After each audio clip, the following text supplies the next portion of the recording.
away from the team. Call the morning steam. Call the morning steam. It's time to break one for cover. Bet's gonna cover. Bet's gonna cash. Then we make the 100-yard dash to the window. I don't know what you thought. It's Ramon Scott running so hot. Sports make money and we make money with sports money every single day. NFL, NHL, NCAA. Stay away from the juice or might play a parlay. It's the morning steam. What? Ramon Scott. Sports money. What? Wake your ass up and let's get to the money. Get to the mother. You know how we do it.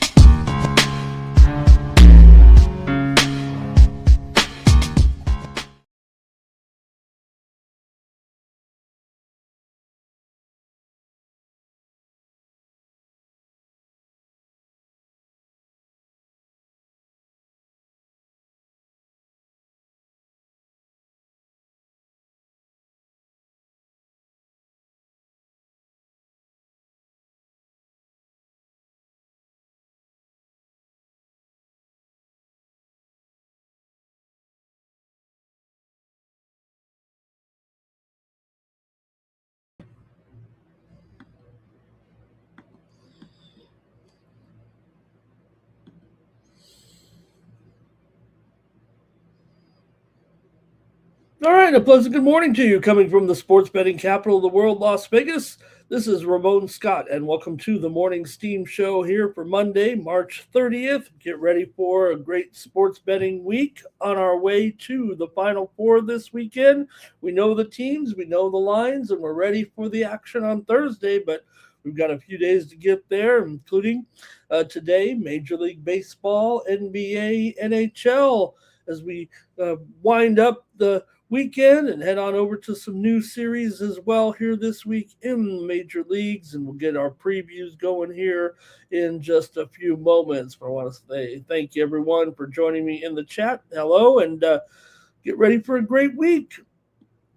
Let's see, so we got some folks in here ready to go. We'll let a few people stroll in right now. We've only got a couple of you in here, so let's kind of recap the action and see what's going on here this week in sports betting, and talk about the games from last week and the lines for next week in the Final Four. We do know the teams, we know the matchups, and we know what happened. Oh my gosh, are we still recovering from it? I must have watched the game 5 times again. They kept showing it over and over there on the CBS Sports Network. The incredible game, the incredible finish.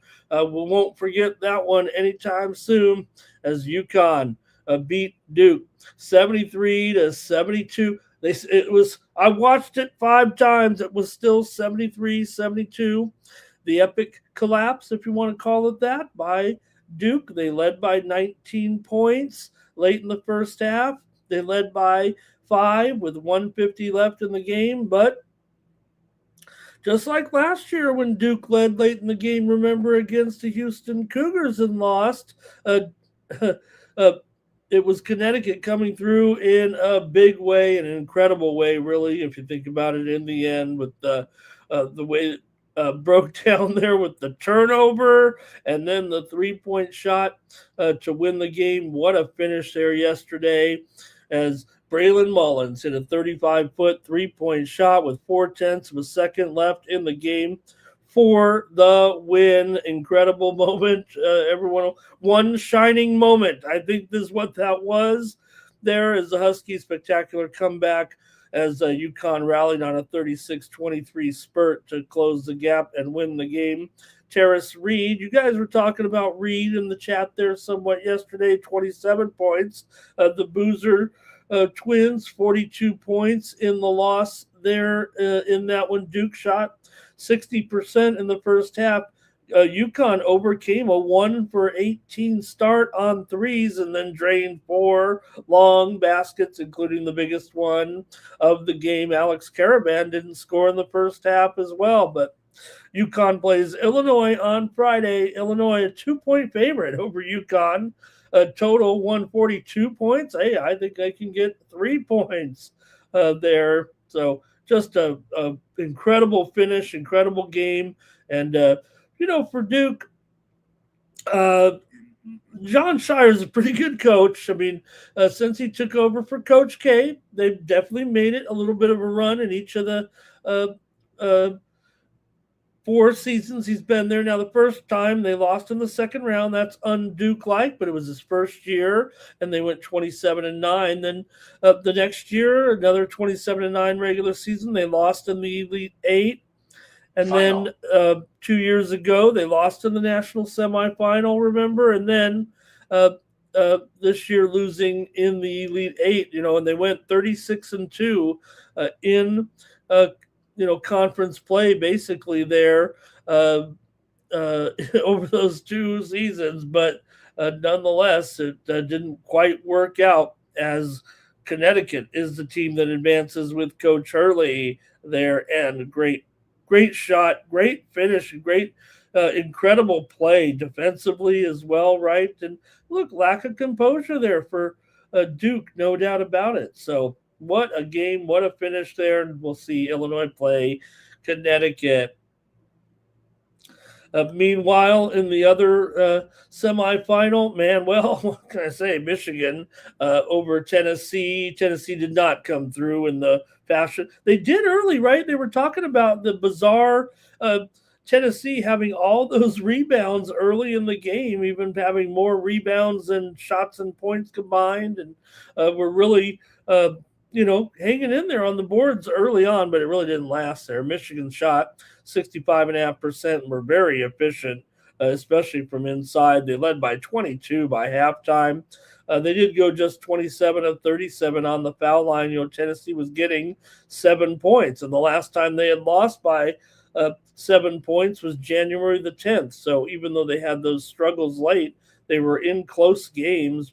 But Arizona and Michigan will be the other final on Saturday night, with basically a pick 'em. Maybe Michigan a 1-point favorite, total 157 there. So we'll have our 2 games on Saturday to try to get to the national championship there. Illinois and Connecticut, Michigan and Arizona on Saturday night, so it should be pretty good.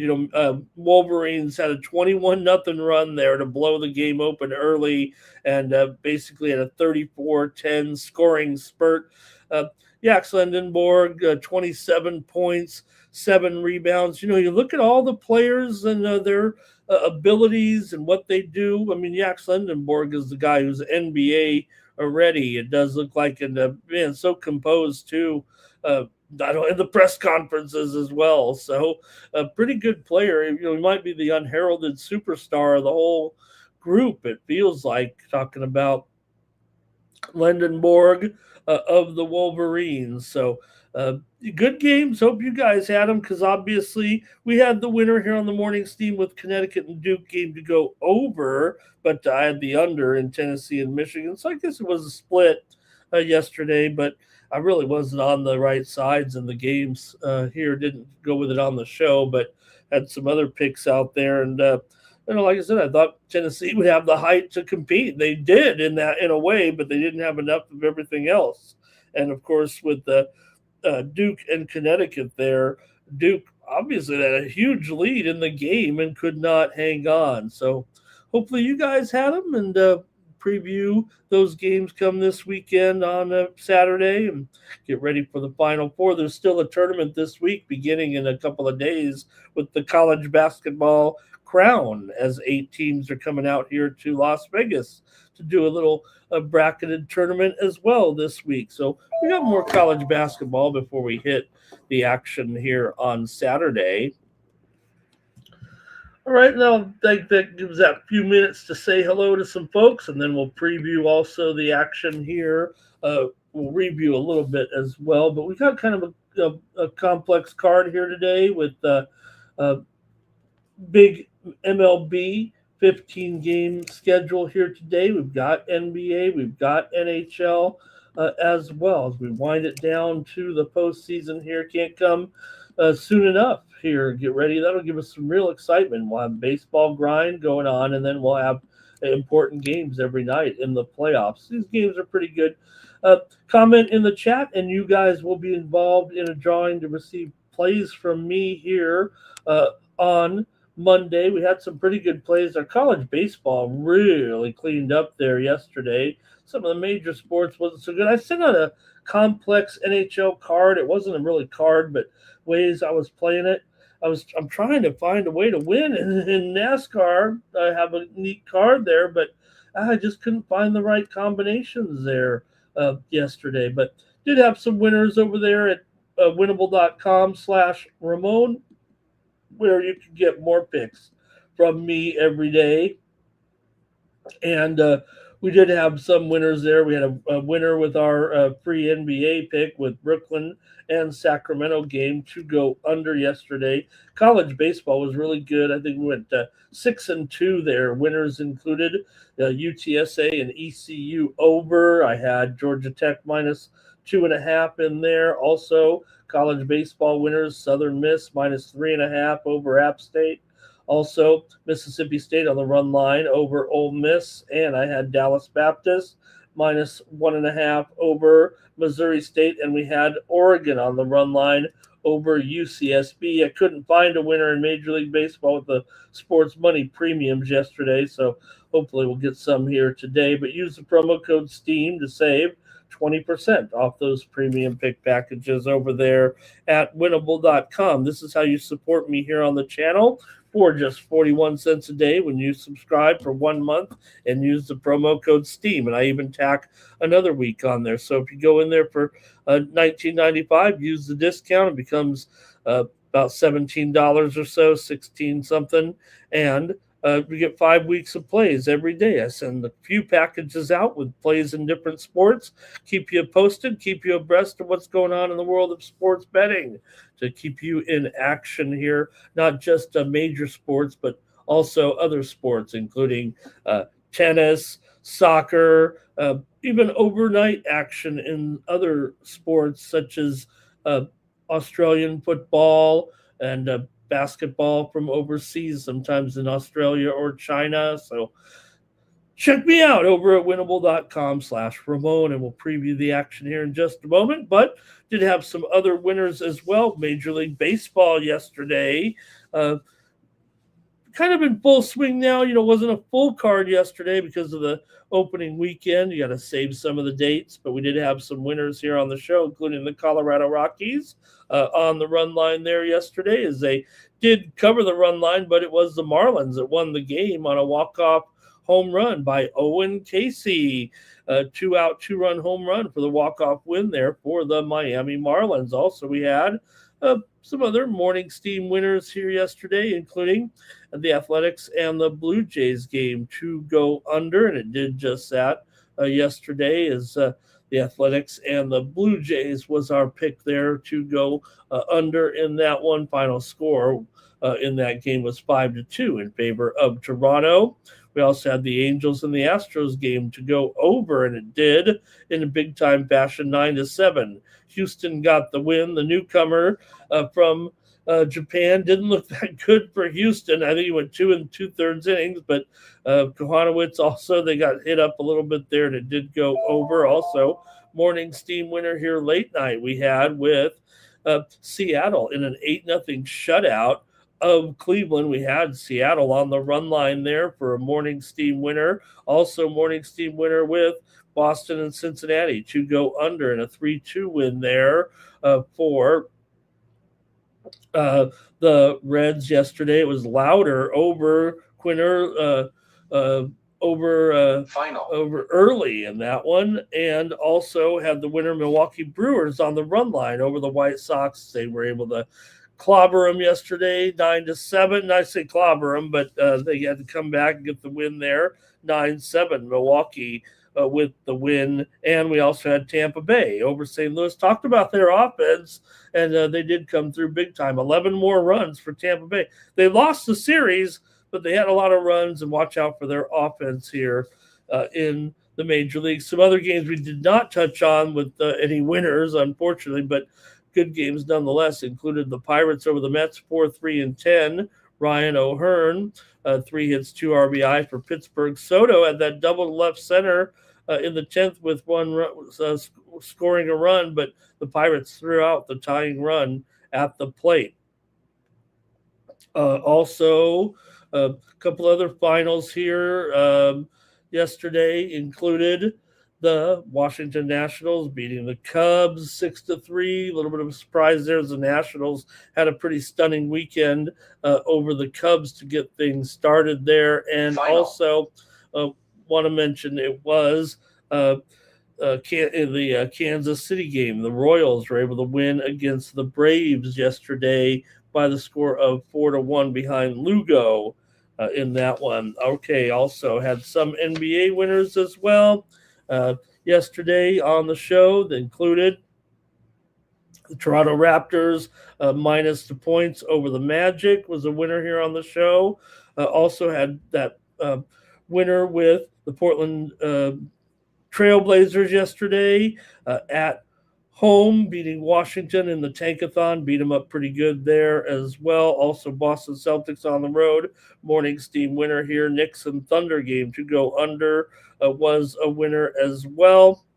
And on the ice, we did not preview all the games, but we did have some winners, including the Philadelphia Flyers as an underdog in overtime over the Dallas Stars. That was our winner here on the show yesterday. And we had also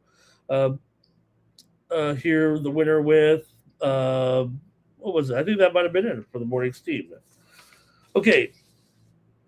Also, don't get ready for Fight Night here this week. We'll have BB MMA picks here on the channel tonight. It will be on tape delay following pre-gaming. We'll have previews of the 3 fights, including this week's main event. Lightweights, Renato Moicano and Chris Duncan, contenders here in lightweight bout from Las Vegas.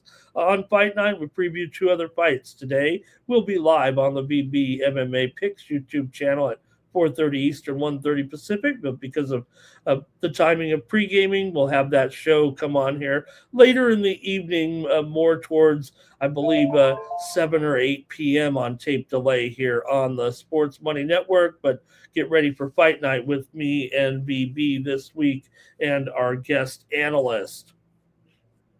Let me go in and see who's here in the chat today. Then we'll get the show started. Thank you for coming, everybody.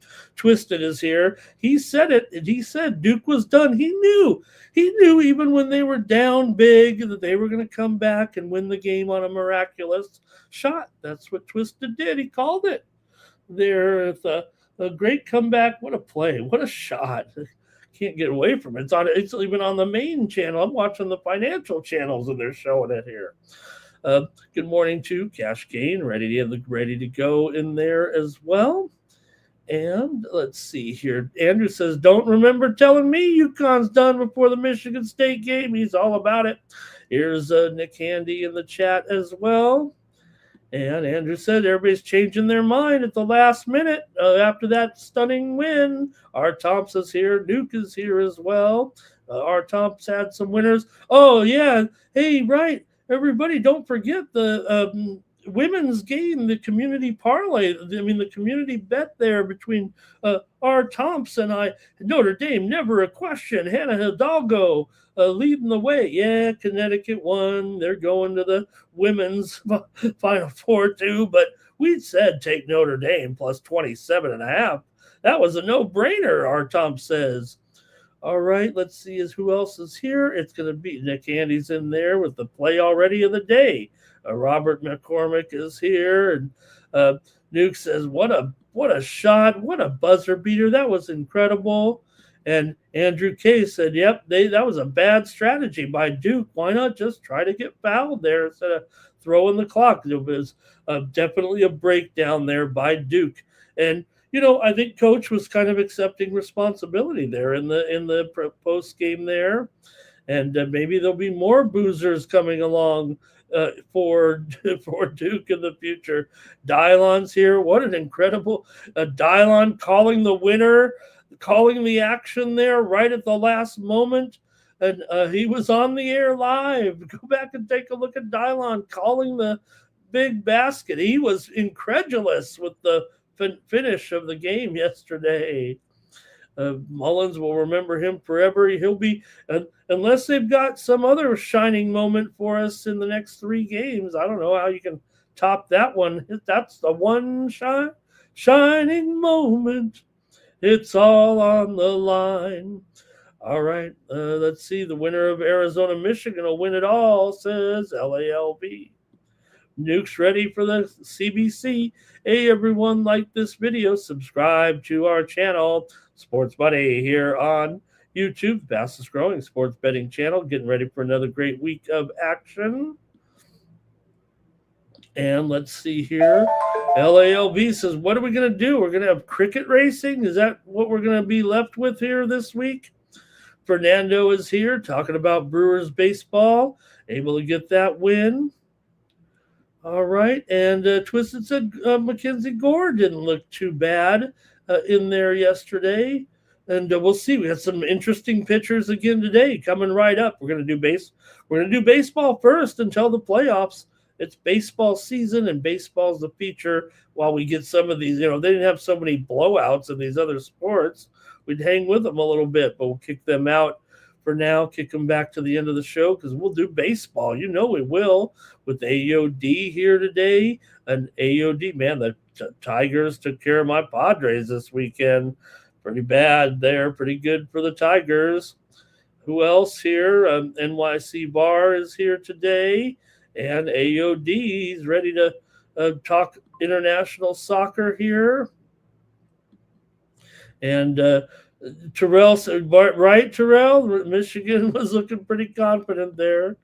And the greats here as well. So we might as well get started with our previews. There's a lot of games here. 15 in baseball, 8 in the NBA, 6 going here in the NHL today. And not only that, there's women's Final Four or Women's Elite 8 action as well here today. I'll just mention those maybe real quick here. Maybe we'll get something together with our Toms, but just want to mention these games. Michigan versus Texas. Texas a 10-point favorite, and the total is 138 there on the women's side, and also TCU and South Carolina. South Carolina favored by 14.5 here right now, and the total 134.5. So actually the Texas lines come down a little bit to 9.5 or 9 here. And women's action here today in the Elite 8, trying to get down to their Final Four today. All right. I think everybody's ready to go. I think the baseball action's ready here. And we do have one-day game. There's going to be some opening days here this week. More opening days, more even after this series. Some of the teams will start out with a couple series on the road. So we'll have day games here once in a while over the next 7 to 10 days, but just one today. Let's go to the action here and start our previews here for a Monday. All right, here we go. Get your pens, pencils, and rotation orders ready. It's time to preview the games here on Sports Money Network in Major League Baseball. And we'll start it off here with the Minnesota Twins are on the road here, taking on the Kansas City Royals. Action here for a Monday with Kansas City favored upwards of $1.60 here right now. Is that right? $1.55, $1.60 total, 9.5 here in this one. Both teams are 1-2 following the opening weekend of the season. Kansas City comes in here with a win over Atlanta on Sunday, 4-1 to salvage one game of that series. And Minnesota, they won the middle game of a three-game set with the Baltimore Orioles here to also start the season 1-2.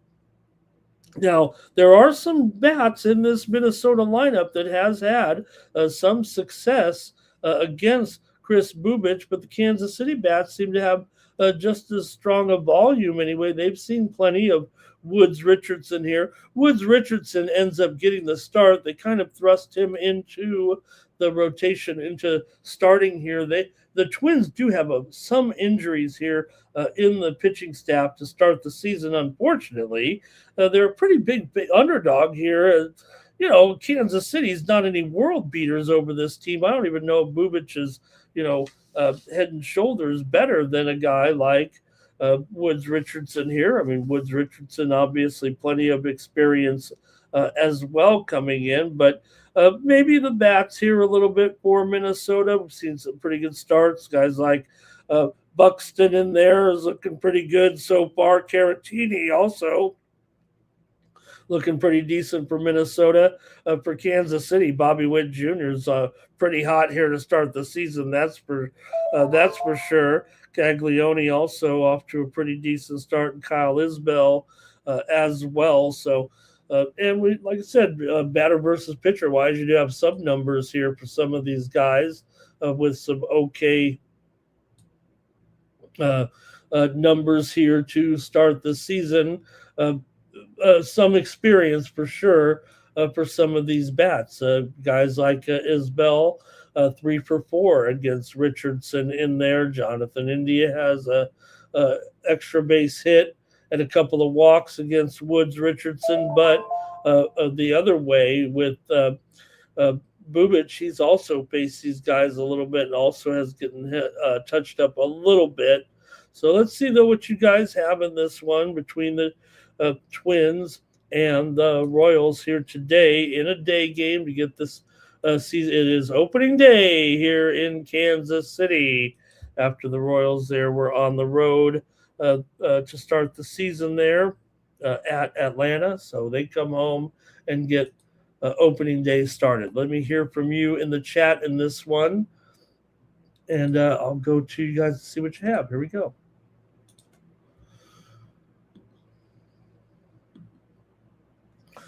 All right. Let's see. Twins on the run line. That's it. Bar's got the play right here. Twins Twins on the run line. A little bit of plus.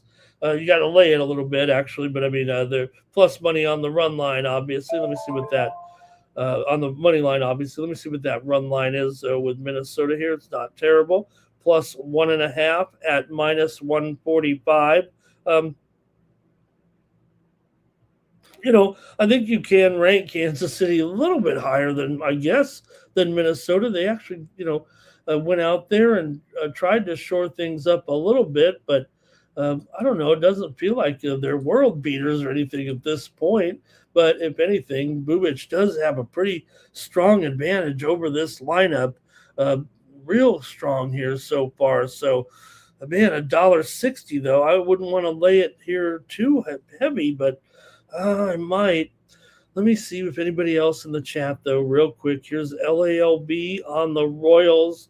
Here, Fernando is on the over in this one, and I'm not sure I'm feeling it there at all either. I thought Bubic might have a strong enough advantage here to kind of be effective in this game. So let's see how you guys have it, though. Here, I guess that's it from the crew for this opening game. By the way, you have a Minnesota team here. These two teams met in a series back in September in Kansas City. Kansas City did take 2 of 3 from them in that series the last time they met. Also, these two teams are off to a 1-5 start combined on the total here. So it's a little high. Fernando does go over after all, 9.5. You don't see, I think that's pretty much the high total of the game, even in the Wrigley game here tonight. That one's 9.5 as well. A lot of I don't see any 7s in there today as we're getting into the fourth man of the rotation for some of these teams right now. So, all right, here, I do like Kansas City. I don't know about this price, but I'll go ahead and take the under. I'm not going to lay a big price here on the show. Right now, I'll go under in this one with Minnesota and Kansas City. So will LALB.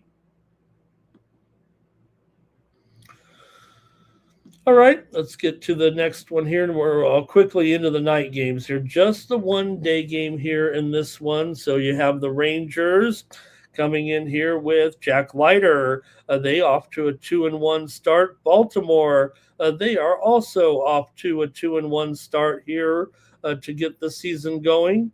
Texas has had some scattered success actually against Bassett here, who is going in this one for Baltimore.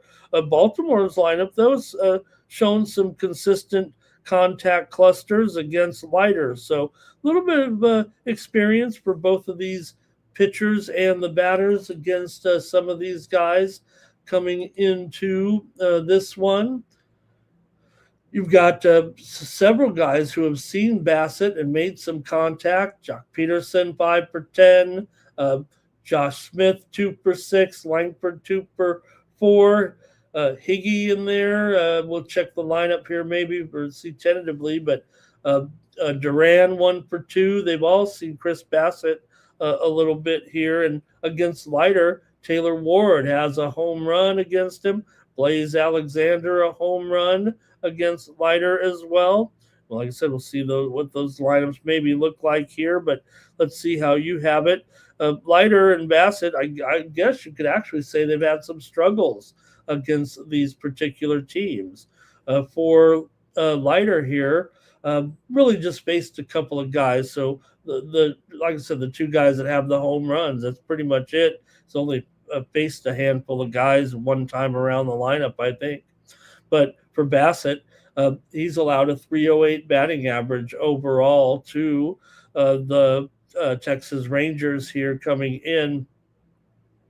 20 for 65 with 4 home runs allowed, 7 walks, 16 strikeouts in 65 at-bats. So let's see what you have, though, here with the Orioles and the Rangers. Orioles, $1.25 here right now, maybe down another 9.5 here, though it looks like 9.5 under 15.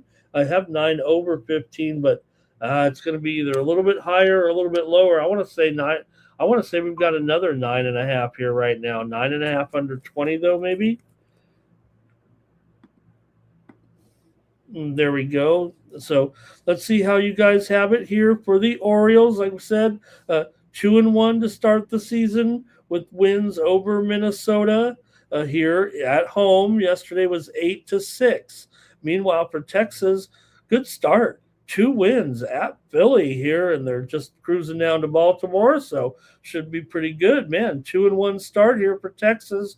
Beat Philly yesterday 8-3, so a real nice start actually there for the Rangers. Both teams coming in here 2-1 so far. The Rangers did go over in 2 of their first 3 games. Baltimore went 1-2 to the under, however. So, okay, if you want to chime in, and let's see what you've got here in this one with Leiter taking on Bassett here today. And let's get your picks in this one. Final. Got the Chinese basketball finals coming in here right now. Did anybody? I only played one game. I didn't have any premiums, but I did. Where is my one Chinese basketball game? It was a total. So see if I can get my scores in here. I didn't watch them though. Didn't watch them after the crazy day. Even I had to get some sleep here overnight. All right, let me see here though what you have in this one right now with the Rangers here and the Orioles today. I'm going to the chat, see what you guys have here. I would think they're lighter. I think it's a pretty good matchup here, actually, for Leiter against some of these Baltimore bats. I think he's got an advantage against Gunnar. I think he's got the matchup against Adley, also Basalo in there, and Beavers in there, everyone's favorite. Let's see what you guys have here. I might be willing to take the Rangers here in this one on the road, guys. Let's see what you've got.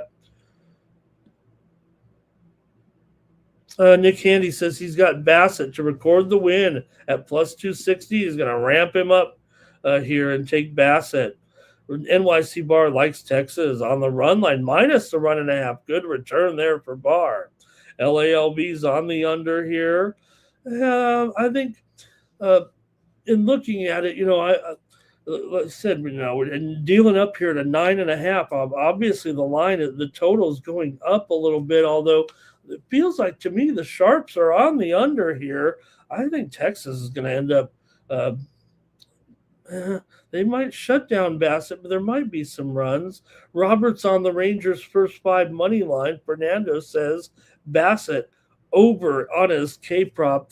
I'm going to take the Rangers here, a little bit of plus money right now. Give me the Rangers in this one over Baltimore here today in a battle of 2-1 teams.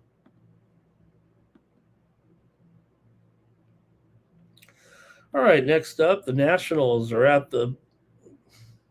Who are they? They're playing the Phillies. Oh gosh, how did fire the graphics man again? I'm the graphics man, by the way. And hey, I was able to come through and make those graphics during the MMA show this weekend. We made that AI background on the fly. How about that, huh? Not saying it was good like when Mikey has the fighters with all their stats, but okay, here we go with this one. The Nationals are on the road here, taking on the Phillies. Here comes Washington in this one, 2-1 with that good series. Like I said, pretty good start to the season there for Washington, beating the Cubs twice on the road, 10-4 in the opener, 6-3 on Sunday. They did lose the middle game, 10-2, but give the Washington Nationals a good start to the season. Now, here today, they will have Foster Griffin, not to be confused with Foster Brooks, but Foster Griffin on the mound.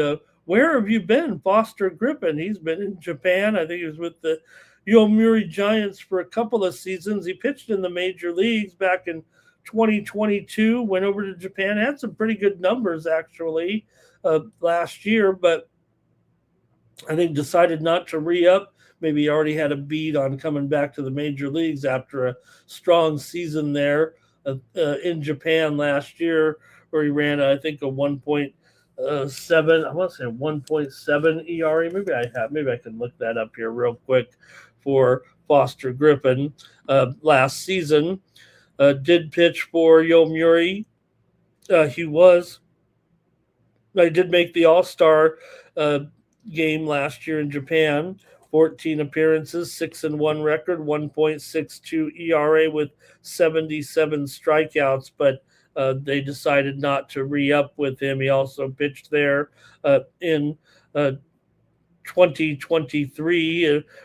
One moment he was a batter in a game, and he was the first non-Japanese pitcher to hit a triple.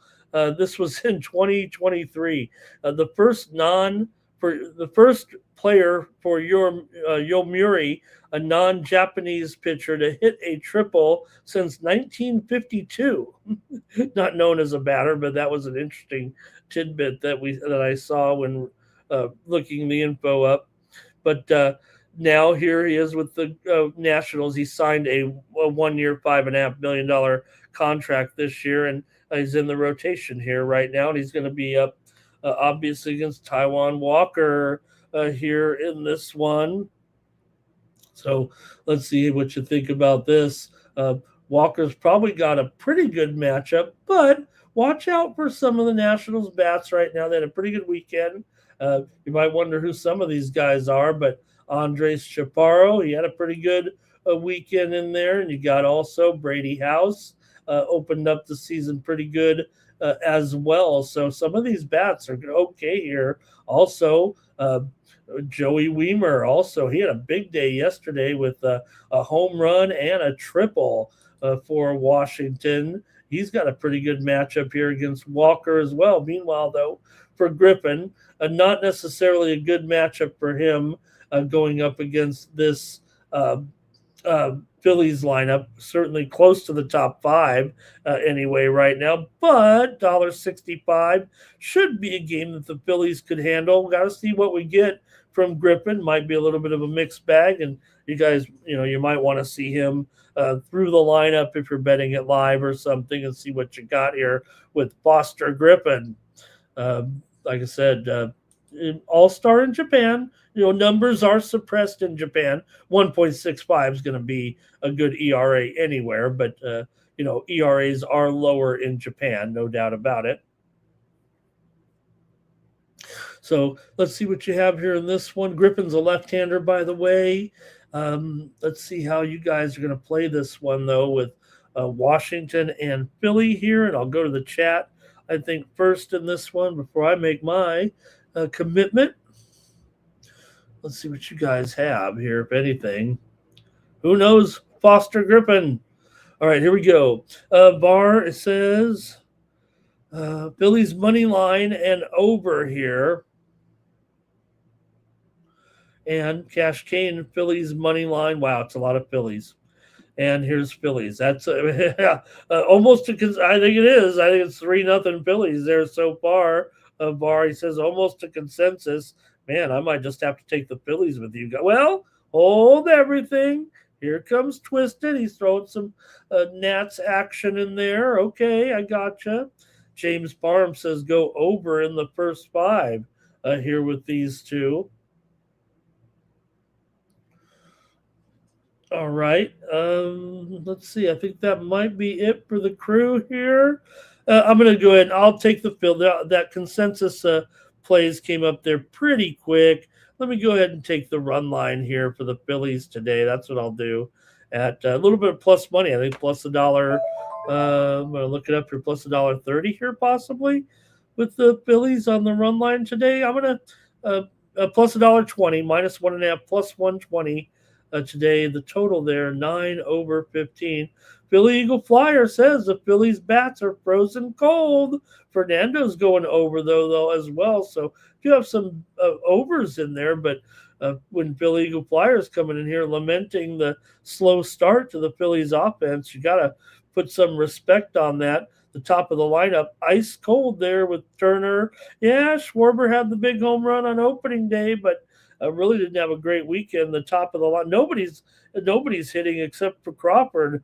Pretty much in the Phillies lineup right now. Everybody batting about $1.50, it seems like. So, can the Phillies bats rebound here against this player coming back from Japan? Talking about Foster Griffin. Griffin has played with the Royals and the Blue Jays in his career before going over there to Japan. So,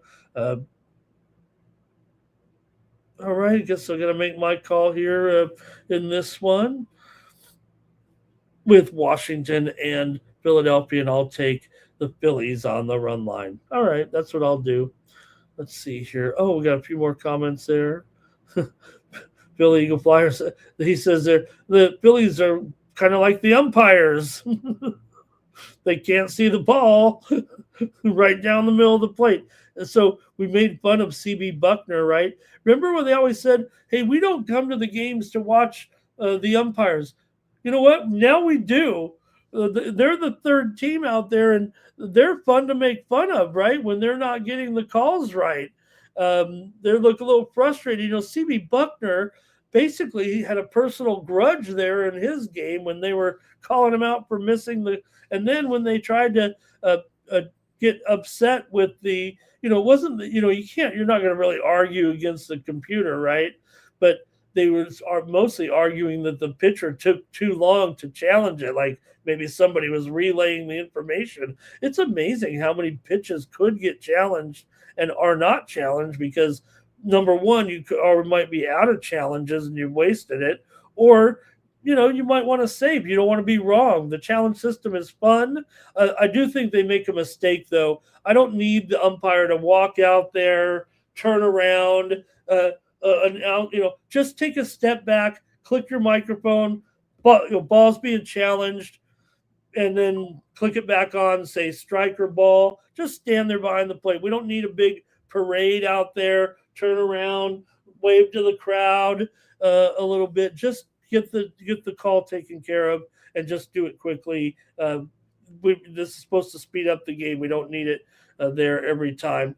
Some of the games, have 6 to 7 challenges. But also want to mention real quick that so yesterday was Chris Siegel behind the plate in Baltimore yesterday, and he had the teams challenged 10 calls against him. 7 of them were overturned there in the game. So look, they know, the players know, right? It always has felt like the batters and catchers kind of know, and the umpire. What can you do? I mean, you're making the call, and hey, it's hard.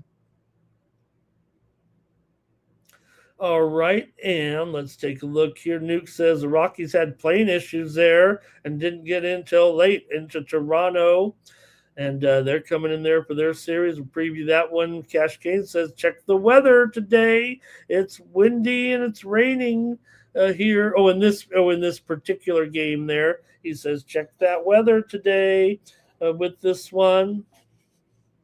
Okay, I will. We got it right here. Which game? We're Phillies, right? Okay. Wind blowing straight out center field, 10 to 12 miles an hour in the mid 60s here. I don't see much precipitation. Is this the right game? Did I get am I right? Is it this one we're supposed to look at? Tell me what you have, because I'm going to refresh here, actually. I'm not seeing any precipitation, but let me know what's going on there in Philadelphia today with the precipitation there. I'll definitely heed the advice there on that one. And also, let me make sure we got the updates here. So I'm trying to get used to my new life without TweetDeck. I had to drop TweetDeck when Elon Musk changed the price to $40. I mean, I think I could afford $40 a month, but I just don't think it's a $40 product. So sometimes you just got to draw the line, and it's so important for me. Let me see. I got my baseball weather report right here from the Ballpark Pal here. So let me see here. All right. Well, I don't want to keep too much time of it here, but wind blowing out right center. Ballpark Pal says increases the home run percentage about 10%. So taking a look at the Ballpark Pal Ballpark Pal weather here a little bit.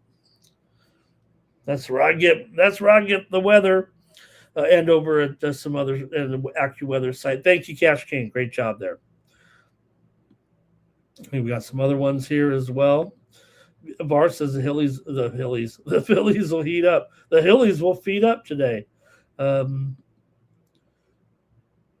Nine Legacy says he said Duke would lose there. And let's see here. Flea Mathis is here. I don't want to stay too much on this. Duke blew the opportunity, Greg says. Hi, Greg. And Cash Kane says Phillies money line and the over there. Okay, I did take Philly. Okay, got to move on from this one, I think. You got the Bucks here taking on the Reds with Braxton Ashcraft going up against Chase Burns here. The Reds went 2-1, and their opener is here this weekend with wins over Boston. Back-to-back wins after losing the first game. They won 3-2 yesterday, did the Reds. And now you got Chase Burns in here going up against Braxton Ashcraft.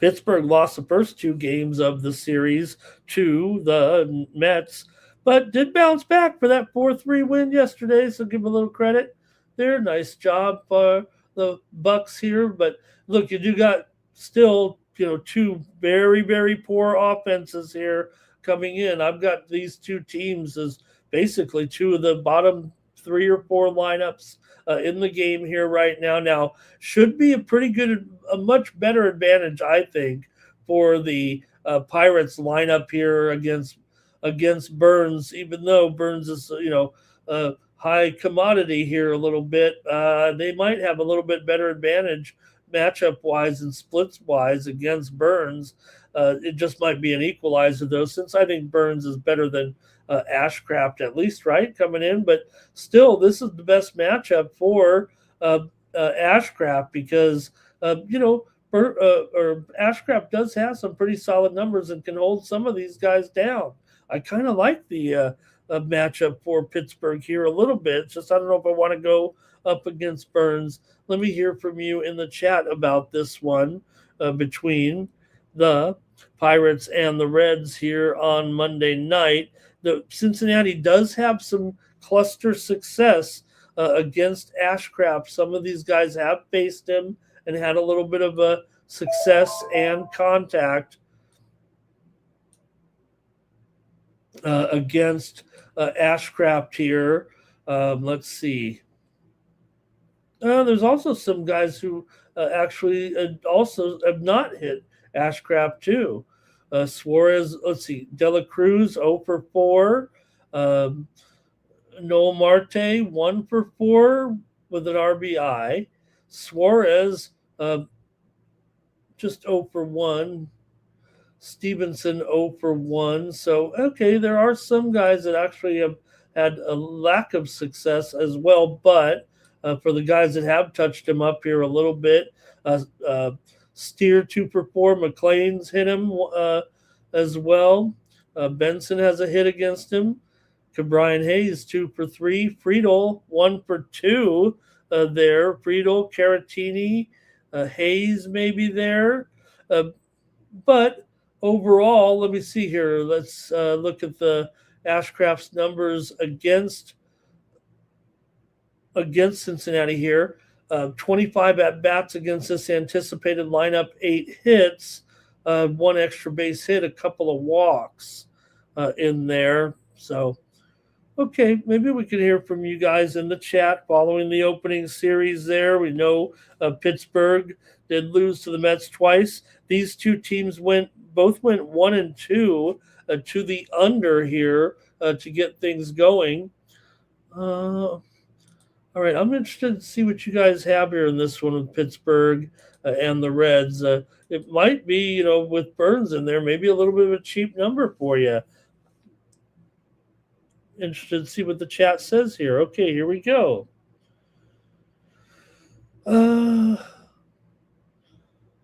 I think Philly, let's see, that might have been the last game. Barr might be on the under here. Let me see here. Here's the first one I can definitely see is the Reds for LALB there. All right. And Greg talking about that foul. You got a foul there, right? You got to, or not foul, you got to accept the foul there, he said. Just a bad move. Didn't coach him up very good in there in the huddle, huh? Cash Gain here says Reds first 5 money line, and Billy was talking about that Blue Jackets game in there. Here's Greg. He says 4-3 there for the Reds. Rishi's here. Hi, Rishi. He's got Athletics and Braves under there.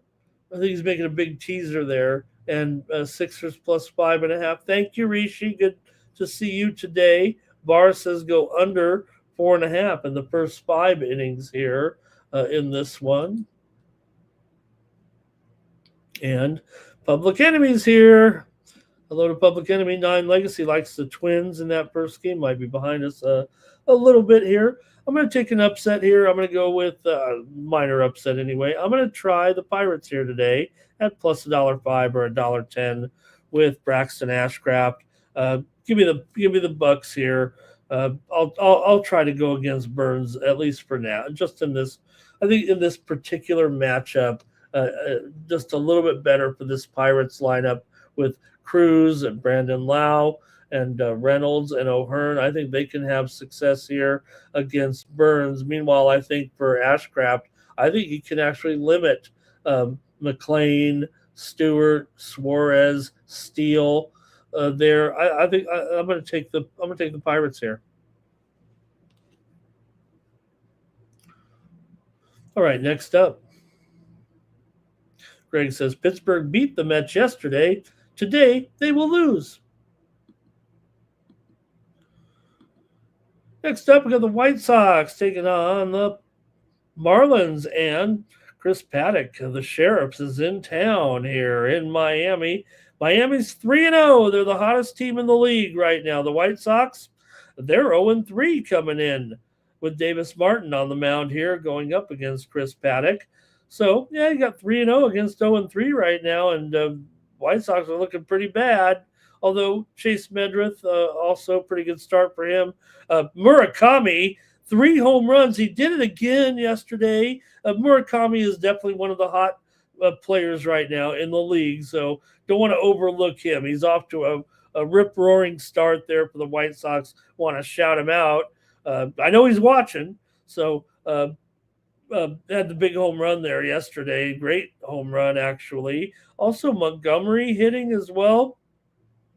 Here for the White Sox. Benintendi's off to a pretty. Some of these guys are off to a pretty good start, actually, for the White Sox right now. And I don't think the matchup is absolutely terrible necessarily, although Paddock is actually in a decent spot against some of these guys like Murakami, Montgomery, and Benintendi, and maybe Edgar Cuero and Peters. But for the White Sox, they got some guys that might Medroth, Vargas, and Hayes could have an okay matchup here. It might be kind of neutral in the end, but let's see what you got here with the Marlins hosting the White Sox here tonight. Marlins obviously at home in that first series and sweeping Colorado with the walk-off home run there yesterday as well.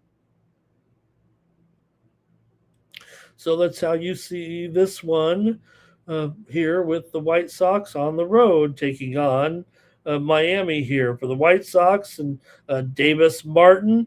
They lost to Milwaukee in that series. They got outscored 29-10 in the series. Was a long lost weekend, it felt like here pretty much for the White Sox to start the season. The White Sox bullpen is catastrophic so far. 12.51 ERA coming in for the White Sox. Their bullpen is an auto fade, it feels like at this point. They'll straighten it up a little bit, but they might have it. No reason why they might not have the worst bullpen in the league when it's all said and done. But let's see how you have it. That might be the major concern right now, actually, and maybe the reason to take the Miami Marlins here actually in this game. Let's see how you have it here. I think the Sharps will probably be on the Marlins. They'll probably be. The Steam came in on the under. In fact, let me see what the line is on the screen here. 8 flat. Yeah, that's pretty much what it is. It was 8.5. There is some 8.5 unders out there right now, but let me go to the chat and see what you guys have. But like I said, the Steam came in on the under here. I feel like there might be some runs actually, and I would imagine if anything, they're probably going to come.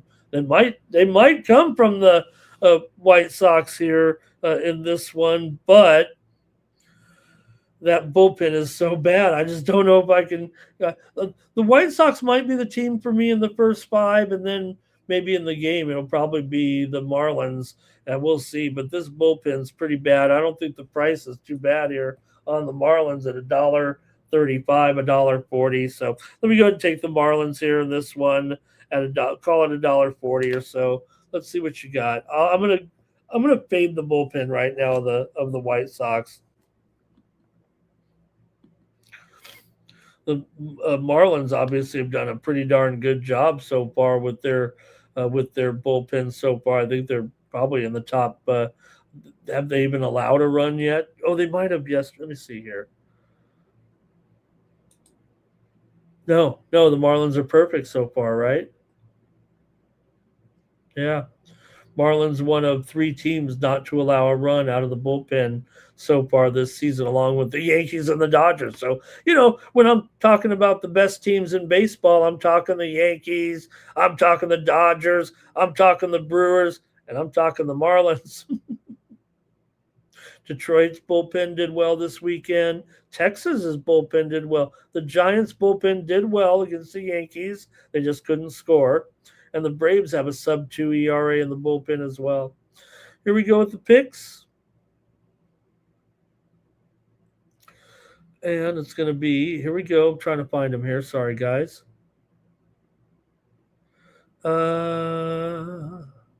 Okay, Barr's on the Marlins on the run line. Kane says go under. Greg says Miami covered yesterday against Chicago. They won yesterday, but they didn't cover the run line. I think they were favored, but Greg said 4-3 with weather, Chicago weather. I think what's it, Chicago wins or Chicago WX? That's a acronym for weather. LALB on Miami. Marlins get this one, says Cash Kane. White Sox get the second one. He doesn't care who's on the bump. And then Steve Leftarian, good morning. All right, I'll take the Marlins here.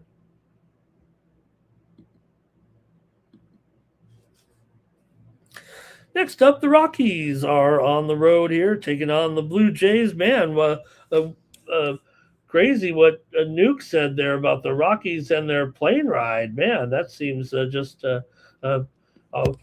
always when you're going into Canada, huh? At least the Rockies got that old their advantage there as well. But the thing is here, they said the plane got held up, and I'm like, oh, did they rob them of their jewelry? Somebody had typed it out on the internet and said the plane got held up. Was there a guy with a gun or what? But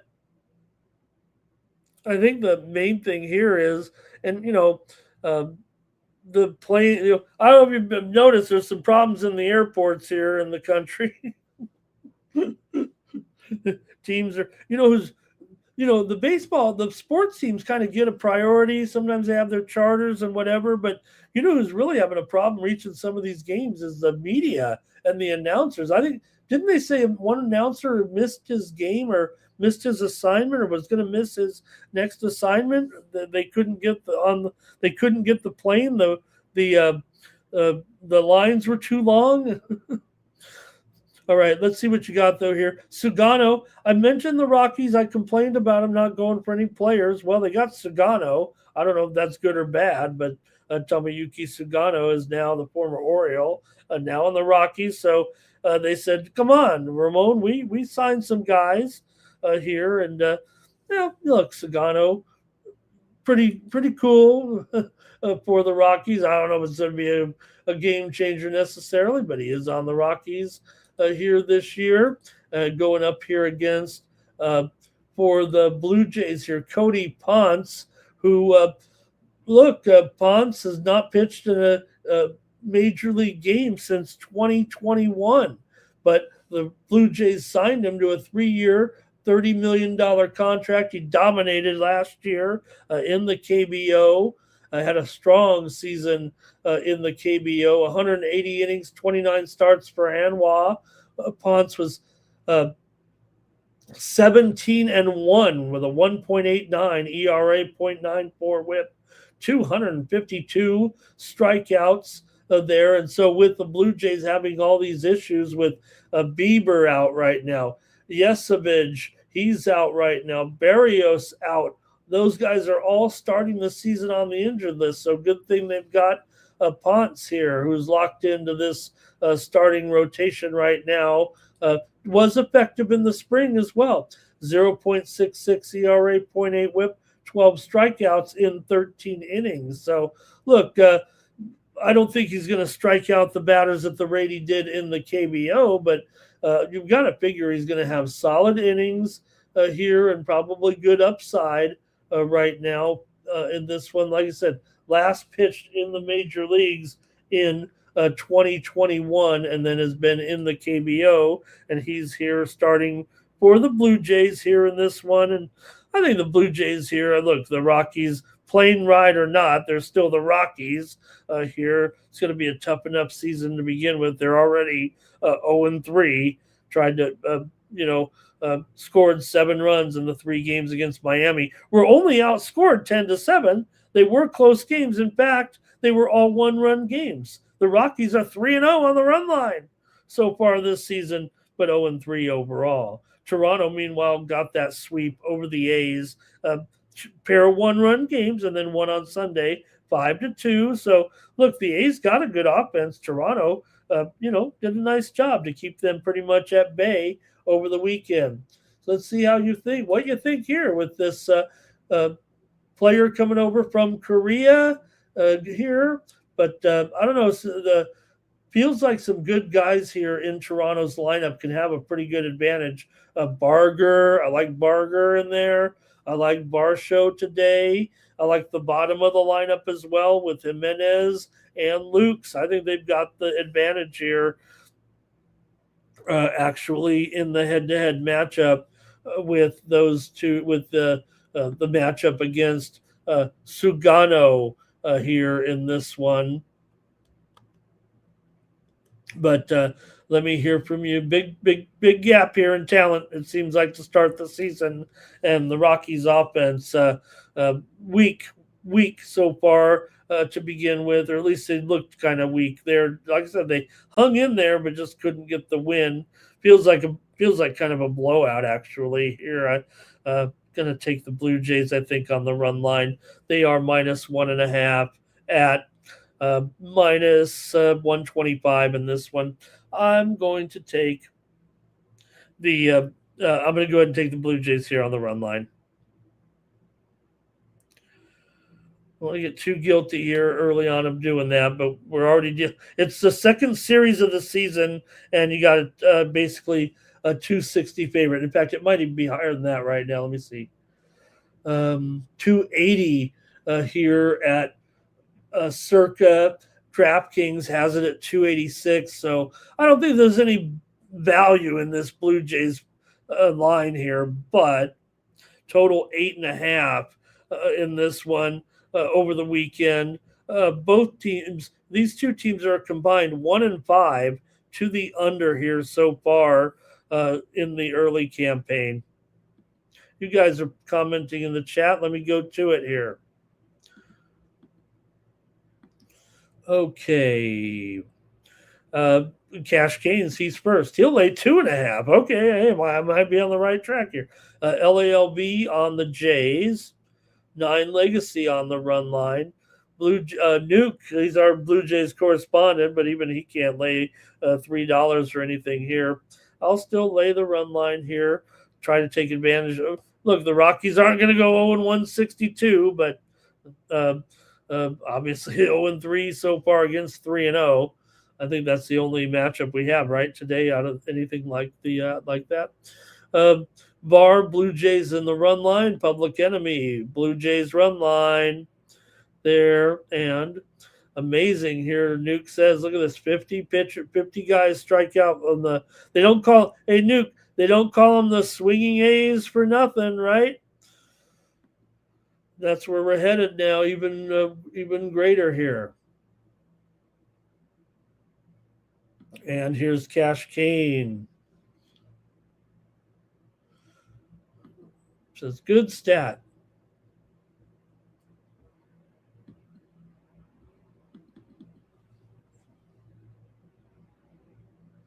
All right. Let me see. I'm just checking something out here. So we're having a nice moment here in this tennis match, but I'm not quite sure what it's about. But we're having a nice emotional moment here on the court and everything. And I was trying to see if. Okay. Oh, maybe it was just a big upset. That's all. We're in Morocco, I think, and the world's number 587 player Taha Badi from Marrakech just beat Bukic, a top 100 player. So I think that's what they're kind of celebrating here, big hugs and everything. Badi hadn't won a clay match at any level, I think, in a year, and also he's never won an ATP match. That was his first career ATP win, and he beat Bukic. I guess Bukic is just that bad here right now. So I wondered why they're the courtside announcers hugging him, and everyone's applauding here. Poor Bukic. just lost here. Now he's getting interviewed there. You probably see the reflection there a little bit there.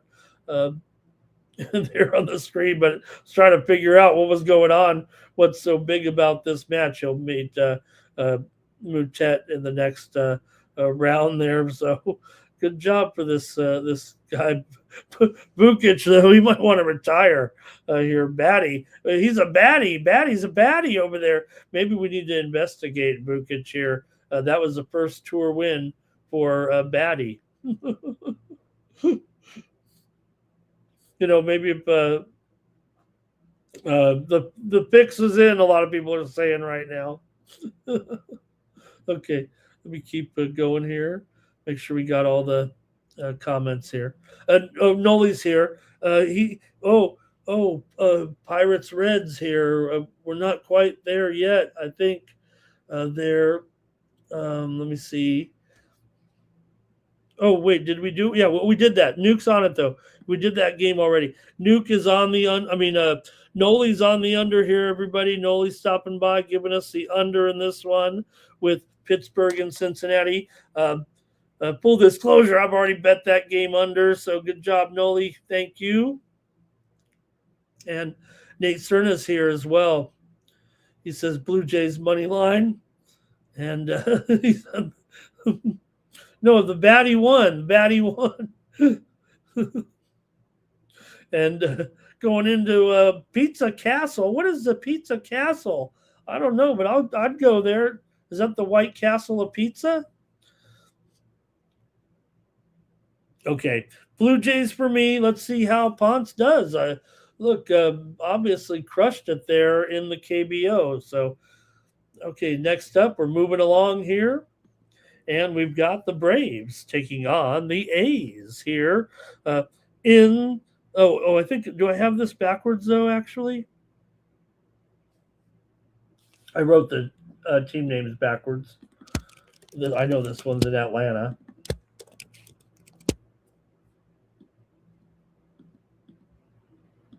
There we go. The A's are on the road here, taking on the Braves. A's went 0-3 in a lost weekend here to open the campaign. Lost to Toronto, as Nuke mentioned, with all those strikeouts. Look, I mean, the A's are going to be hit and miss, right? I think that's for sure here with this team. Now, look, I think the price is reasonable. I don't think the matchup is really that great. I want to almost give the A's a chance here in this one. Let me take a look at something here. We are seeing some steam come in right now in the NBA on the game between Detroit and Oklahoma City. Steam to the under here. It was 219.5. We're down to 218 right now. Little NBA steam while we're in the baseball segment. We'll mark that down. Pistons, Thunder, steam to the under. Obviously, they're in that game. You got the two best teams in their respective two first-place teams in their respective conferences. It is turning out. The steam did come in on Detroit. We'll preview that game, but just want to mention that too. Steam came in on Detroit earlier. Now the under. The Pistons are, going into that game severely shorthanded, despite the fact they played well this weekend. I think they're kind of going a little soft in that game. We'll see what the status is when we get there, but just want to mention that steam coming in there right now. So, okay, here we go. So, look, you have two top 10. We can make fun of the A's strikeouts. I still have them ranked as a top 10 offense. They are going to be hit and miss. I think we already know that, especially when you got guys in here. But like some of these bats, we know what they do. They swing for the fences. And I think they've got a good matchup here, actually, against Elder. Guys like Langoliers, Rooker, Wilson, Muncy, they all have the right splits here against Elder. And for the Braves, actually, it's almost the other way, going up here against the A's and Jacob Lopez. We know Lopez can, we know he can deal. He's had great outings here last year, some solid outings, even late in the season there. I think he was kind of shut down there late in the year, right? There after August. I don't think he pitched in September, but he'll have an advantage here. Baldwin, Olsen, Yastrzemski, bad matchup against Lopez kind of. So, I think the price though is just too easy to take the Braves here, and maybe I'm guilty of it right now. But let's see what you have here. I just thought $1.40 or whatever, even $1.30 here, just seemed a little bit cheap for a Braves team that just looked pretty good in beating Kansas City in 2 of 3. The A's, obviously, they covered the run line in a couple of games there, but it just felt like it was a little cheap there for the Braves today. And maybe prefer the Braves, but let's see how you guys have it here with Lopez, the left-hander, taking on Bryce Elder here in this one. All right, here we go. In the chat, I'm going to look to the chat here. The A's bullpen's been pretty competitive too, but just the Atlanta lineup and the overall offensive ceiling, I guess. I mean, it's only one game. Probably should look to the splits a little bit with the A's, but I think I already committed to the Braves here a little bit. Atlanta might be able to get these runs on them, but like I said, I just feel like the advantage here probably belongs to the A's lineup right now. Let me hear from you in the chat. I'm probably just going to play the price on the Braves and figure maybe it's the sharps that are on the A's here, right? Atlanta, I know there's question marks here, but they look good in that in those games against Kansas City. They lost 4-1 yesterday. I get it. Here we go.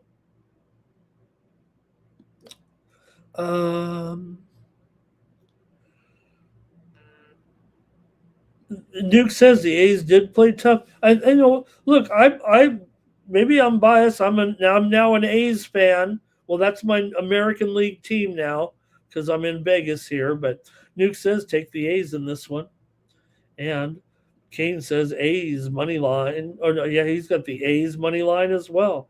Nate's going to play a little prop action there with Acuna and Albies. Braves though for LALB. And Nate says, "Oh, the Braves are 3-1 so far." Okay, I thought they were 2-1. I thought that was a 3-game set there over the weekend against the Royals. Thank you, Nate. I thought they were 2-1 so far. My bad. All right. Well, let's see here. I guess I got to make my call on this one. And like I said, I think I'm going to take the Braves here at $1.30 here. I think I'm just playing the price a little bit right now in that one, and I'll lay it here. But man, look on second thought, we'll see what this lineup. We'll see what the lineup does here in this one. It feels like the sharps are going to be on the under a little bit. I'll just take the Braves here on the show. Okay, let's keep it going. Great job by the chat today.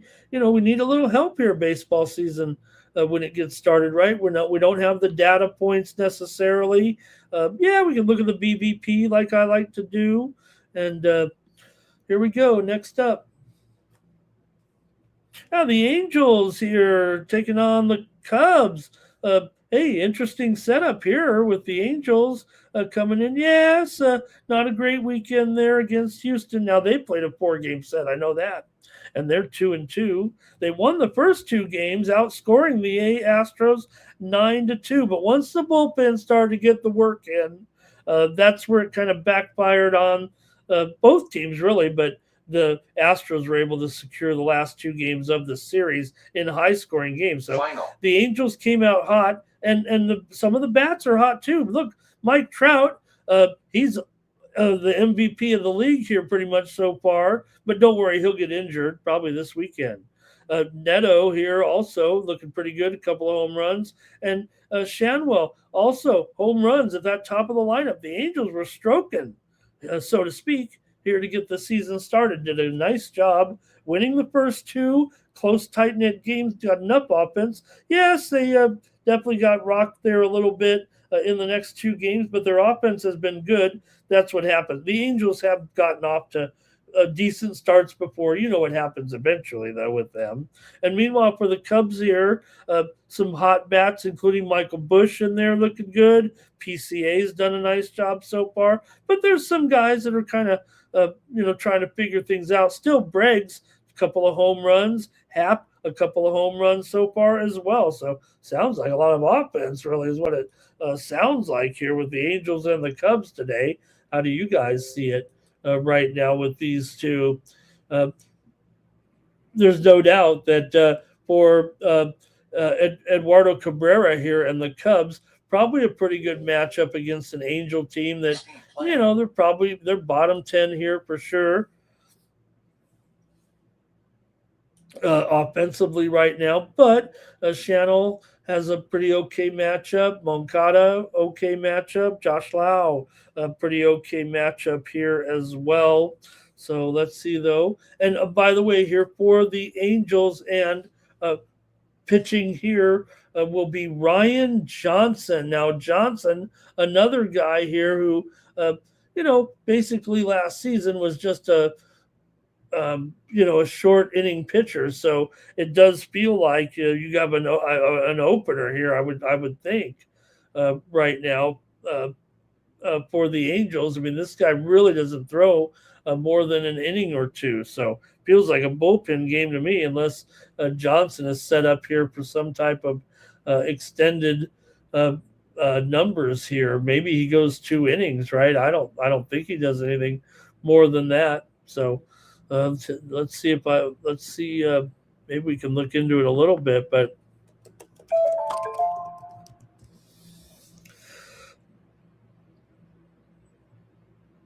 he's, I think, just kind of more of an opener here. It feels like with Ryan Johnson in there. So let's see what you guys have here. Start of a 3-game series. It's going to be his first career start after coming in as a relief pitcher. He appeared in 14 games last year and pitched just 14 and 2/3 innings. He had a 7.38 ERA with 16 strikeouts. Now, he did build up to 73 pitches, I believe, in spring training. The Angels could use, some innings here for sure. They said he could, be a guy who can pitch into somewhere in here. Want to say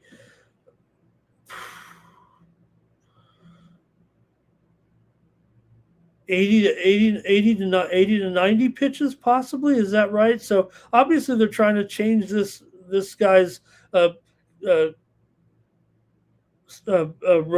put him in the rotation here. And the Angels obviously had a ton of problems now.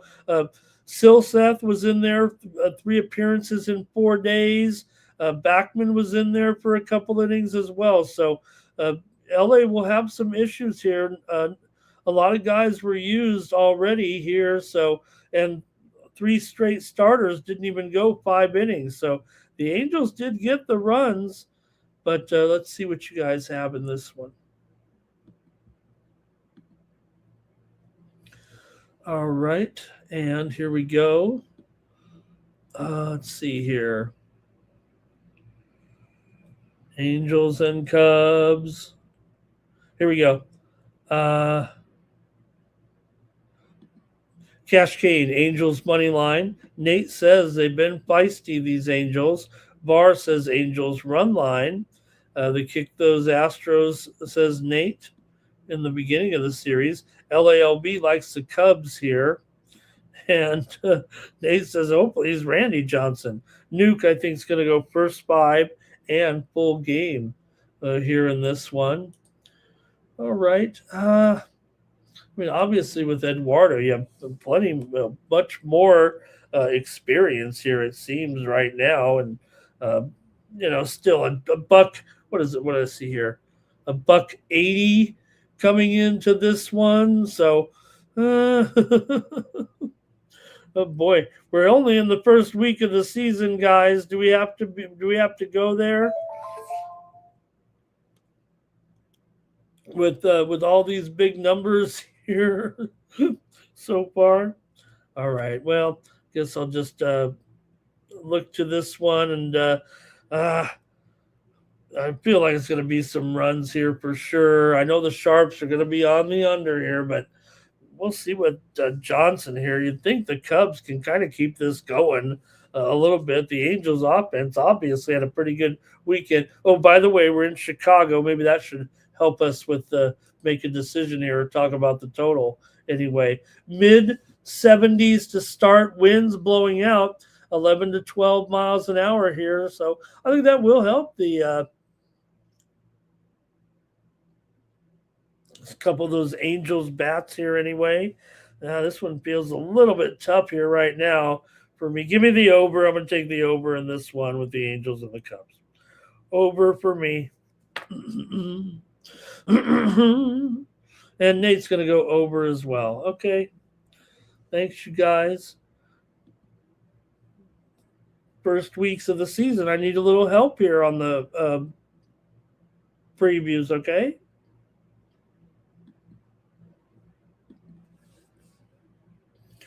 All right, here's the Rays taking on the Brewers here. Action here on a Monday. And, well, you got the Brewers about $1.50 here in this one. Going up against Tampa. The Brewers are 3-0 with a great start. Looked real strong there, actually, in their sweep of the White Sox. Now, they're playing the White Sox, so let's not get too excited. But they did outscore them 29-9. And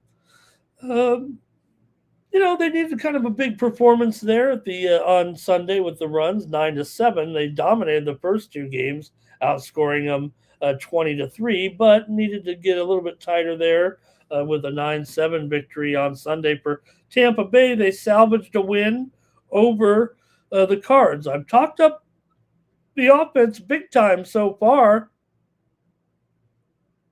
for the Rays, and that's what they've had. I mean, they've had a great hitting weekend, but they didn't pitch very well. Cardinals won 2 of 3 against the Rays here, and they'll have Nick Martinez going here for the Rays, and Kyle Harrison goes for the Brewers here at Milwaukee in this one. So, look, Brewers, I've got this Brewers team, top 3 lineup here right now.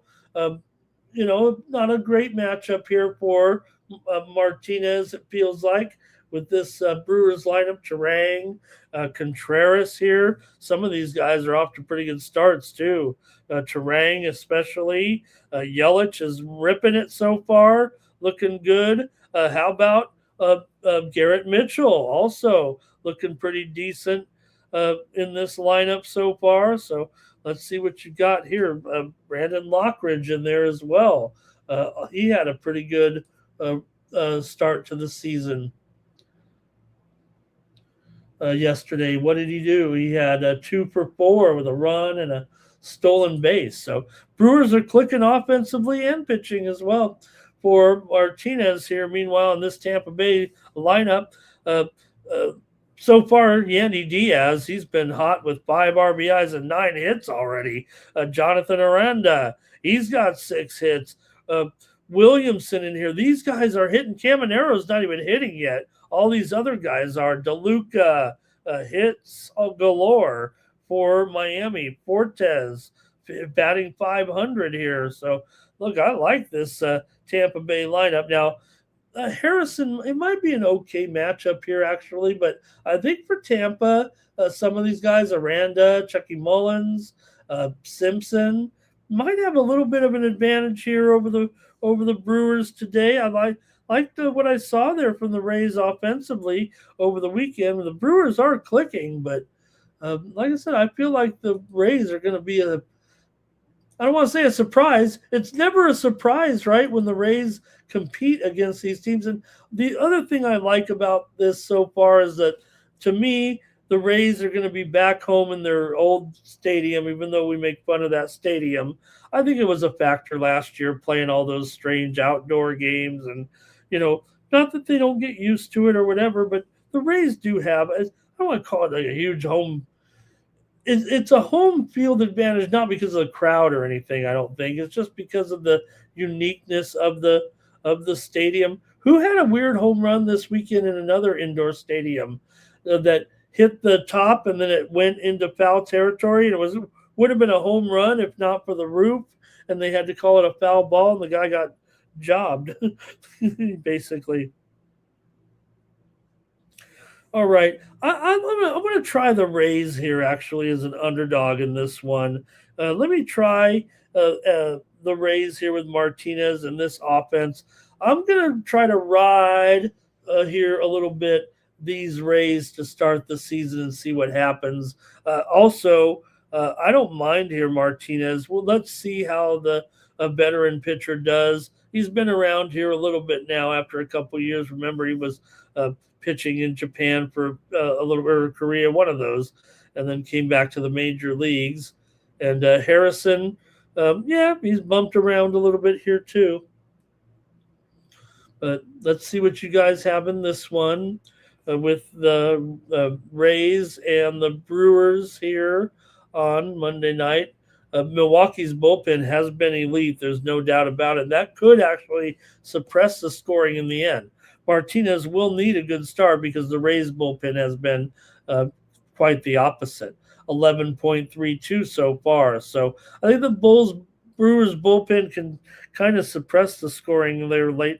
Might end up looking like a pitcher's duel on paper in the first game when it's all said and done. I'll take the Rays here in a close one. It might be 4-3 actually.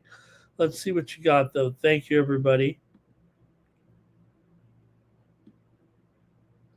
Public Enemy does like the under here. Yeah, I do too. I know I'm talking up the Rays offense there a little bit. Nate here says uh, he fade Martinez. I get it, Nate. I obviously hot and cold on him. He came up. Remember, he was with the Padres there for a while. 9 Legacy White Sox money line. Tampa Bay Rays.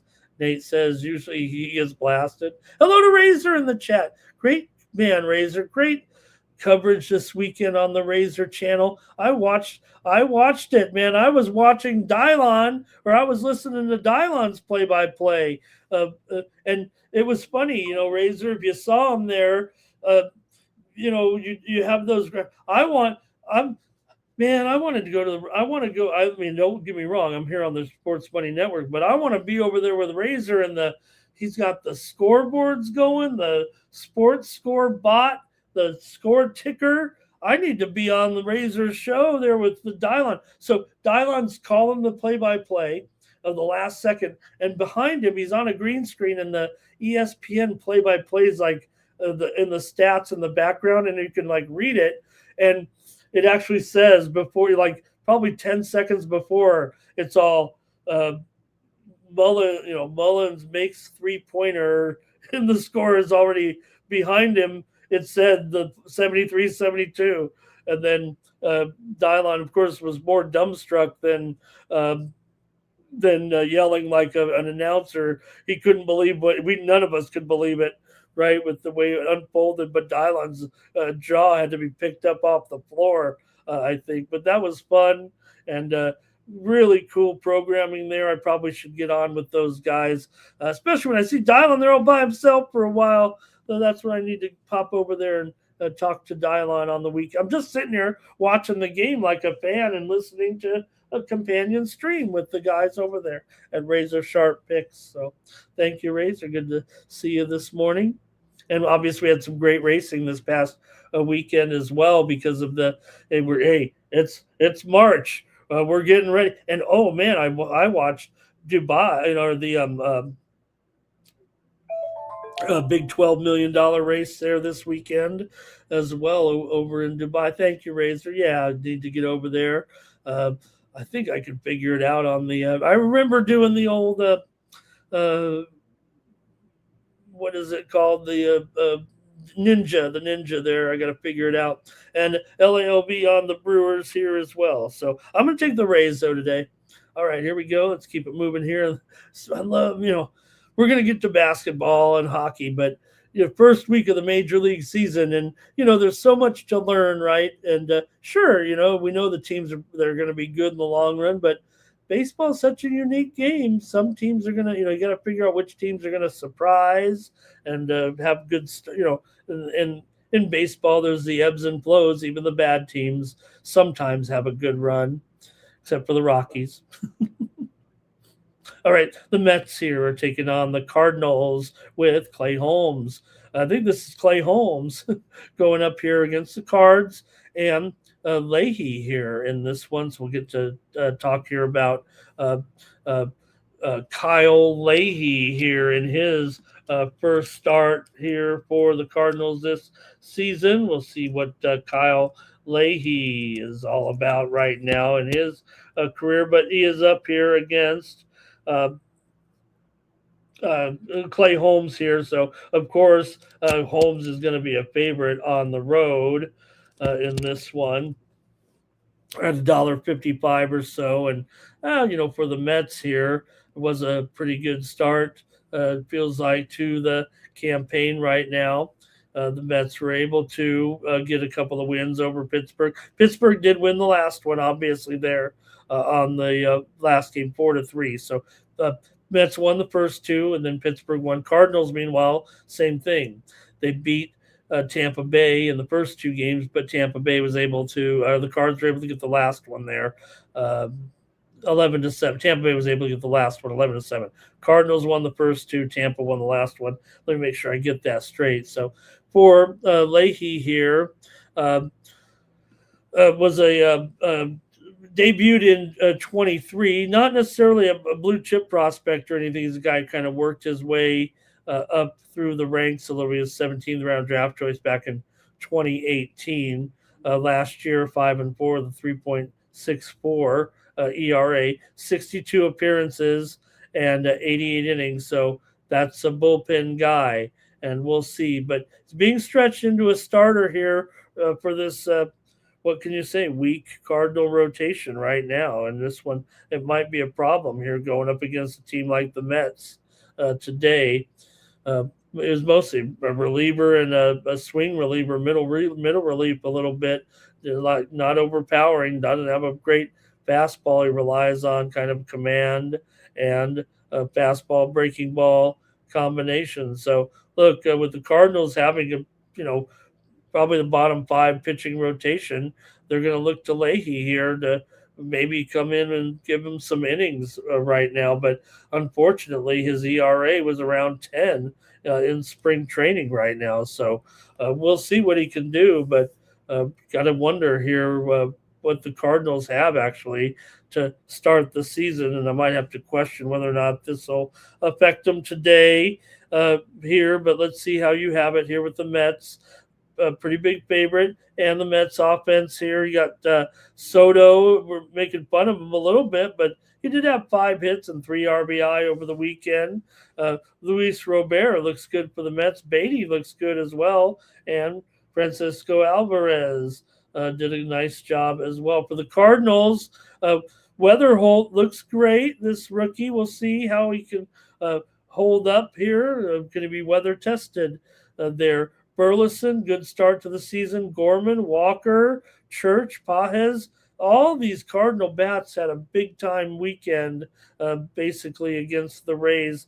It's been a little bit warm here in St. Louis, so I think there's partly to do with that as far as the offense. Yeah, those guys can hit, but, you have a Cardinal team. I rate them as probably the worst lineup in the league, but they didn't look like it. I might have to adjust here with these guys. Still, probably not a great matchup today for Herrera, Wynn, Urias, Walker, and Pages here. So I think the Mets can probably get it done with Holmes. And, yeah, they're favored. So $1.50 or so, but I'll probably take them here. Let's see what you have in this one. I'll probably still go against the Mets until we see something about this kid Leahy. Look, maybe he'll come out here with something today. I expect Holmes to probably throw a pretty good game. Let me go ahead and just take the Mets here as a favorite on the show anyway, and go to the chat. Okay, here we go in this one. Cardinals money line for Public Enemy. Cascades on the Mets. LALV's on the Mets as well. And Cascades, so they might knock him out early. Nate's on the Mets money line, a lean there. He says Cardinals money line for 9. Legacy though. Cascade on the over. And Art Thompson said, I'm not going to make any picks just yet. Art Thompson's waiting to getting some data points and just listening to see what we can do here at the start of the season. And again, I'm going to lay a little favorite here, $1.55 here with the Mets in this one. I think for me, the Mets, uh, you know, St. Louis's bullpen was shaky at 10.39 over the weekend. So a little bit of late chaos from that bullpen, and we'll see if Leahy does anything. What if they have to get him out of there early? We may end up seeing a lot of bullpen against them, and the Cardinals were pretty bad in the bullpen to start the season. Okay, good job, everybody. We're moving along here, and a few more. All right, the Red Sox and the Astros here. Red Sox did start 1-2. They won their opener over the Reds, but then the Reds knocked them off in the next two games, 6-5 and 3-2. Crochet threw the shutout to open the season. Then they lost a couple one-run games on the road at Cincinnati. Not a great start for the Red Sox, but got Suarez going here for Boston Rangers. Suarez with Boston here. The Boston bats weren't great. Roman Anthony was good, and Wilyer Abreu was good. Marcelo Mayer is off to an okay start. Narvaez good. Rafaela good, but maybe a little mixed bag for Houston here. Meanwhile, so far, Jordan Alvarez has looked strong, but the rest of the lineup, pretty mediocre so far. So let's see. Maybe they can bounce back here with Lance McCullers on the mound here tonight. He's going here for the Astros. McCullers has battled injuries here. And, for Suarez to have the Red Sox bringing this veteran lefty here right now, I don't know. I think we could see a decent performance from both of these starters here actually today. The total is at 8.5. That seems like something I might be interested in here right now with the under. Let's see how you guys have it in this one with the Red Sox taking on the Astros here. And, I don't mind Houston here necessarily, but I think Boston does have some advantages in this lineup with Story, Contreras, Durbin, and Narvaez against McCullers. Meanwhile, though, Houston, I don't rank their lineup that tough at this point. I've got them here bottom 5. You'd think they'd be better with some of these names. And like I said, Jordan was off to a good start. It's actually a tough matchup for him, obviously, against Ranger Suarez. But Loporfido, also a tough matchup. This one feels like a tough matchup all around, maybe for the hitters here. I think I'm going to end up on the under in this game. Let's see what you guys have in the chat here. But I think I'm going to try the under with the Red Sox and the Astros right now. I think Houston with McCullers might be able to keep this lineup a bit in check. If, McCullers, when he's healthy, he's okay. His dad was a major leaguer, and I like sibling pitchers, if you will. Or let's see here for Suarez. Maybe better. Maybe Boston's bullpen might be a little bit more vulnerable than Houston's. I think that's what it might come down to. I'm going to go with the under though in this one at 8.5. Give me the under with the Red Sox and the Astros. That's my play. I'm favoring the Astros, I think, here. LALB's on the Red Sox. Cascade says Astros run line, but 9 Legacy says Red Sox run line. All right. Josh says McCullers is trash. Yeah, he's fought injuries, kind of throughout his career. So, he's never – I don't think he's as good as his dad was there. His dad was kind of a flash in the pan. He actually was a quickly dominated – I'd say because he was on the Padres back in the day. And, he kind of came on strong and was really good, but he never was really a long-term guy there. So, all right. Let's see what you guys think in this one. Do you guys have it all together? I'm on the under here. Let's see the comments. Yeah, was it just Josh McCullers? It was, he's got great breaking ball. No, when he's healthy, he's got one of the best breaking balls in the game. Dare I say, top. I want to say top uh, 10 or 15, but he doesn't have enough in his arsenal, and so he ends up looking pretty bad sometimes. But first round draft choice. Uh, Guy's been in the league here now 10 years, basically 11 years. So, but that curveball with that high spin rate, got a sinker with movement. So he's got a secondary mix, and I think that's what makes him an effective starter, and just never can stay healthy. It seems like he's pitched in the World Series, was an All Star one year as well, but just injury after injury. He basically missed two of the last three. He missed 23 and 25, and can never stay healthy. So when you got him in there, he's great, but has that volatility in his health. So I think he could have a good start here. Okay, I think that's it. Let's see any more from the chat. Oh, Josh says when he performs poorly, um, he kind of feels like he's mistreated by the fans. Gotcha. Okay, next up. The Giants are on the road here, taking on my Padres. And, well, the Giants here, rough weekend, a little tough way to start there, facing the Yankees. They did get a run yesterday. Congratulations, but 0-3 so far, losing at home all three games to the Yanks. Meanwhile, for the Padres here, they were able to salvage a win there yesterday, 3-0.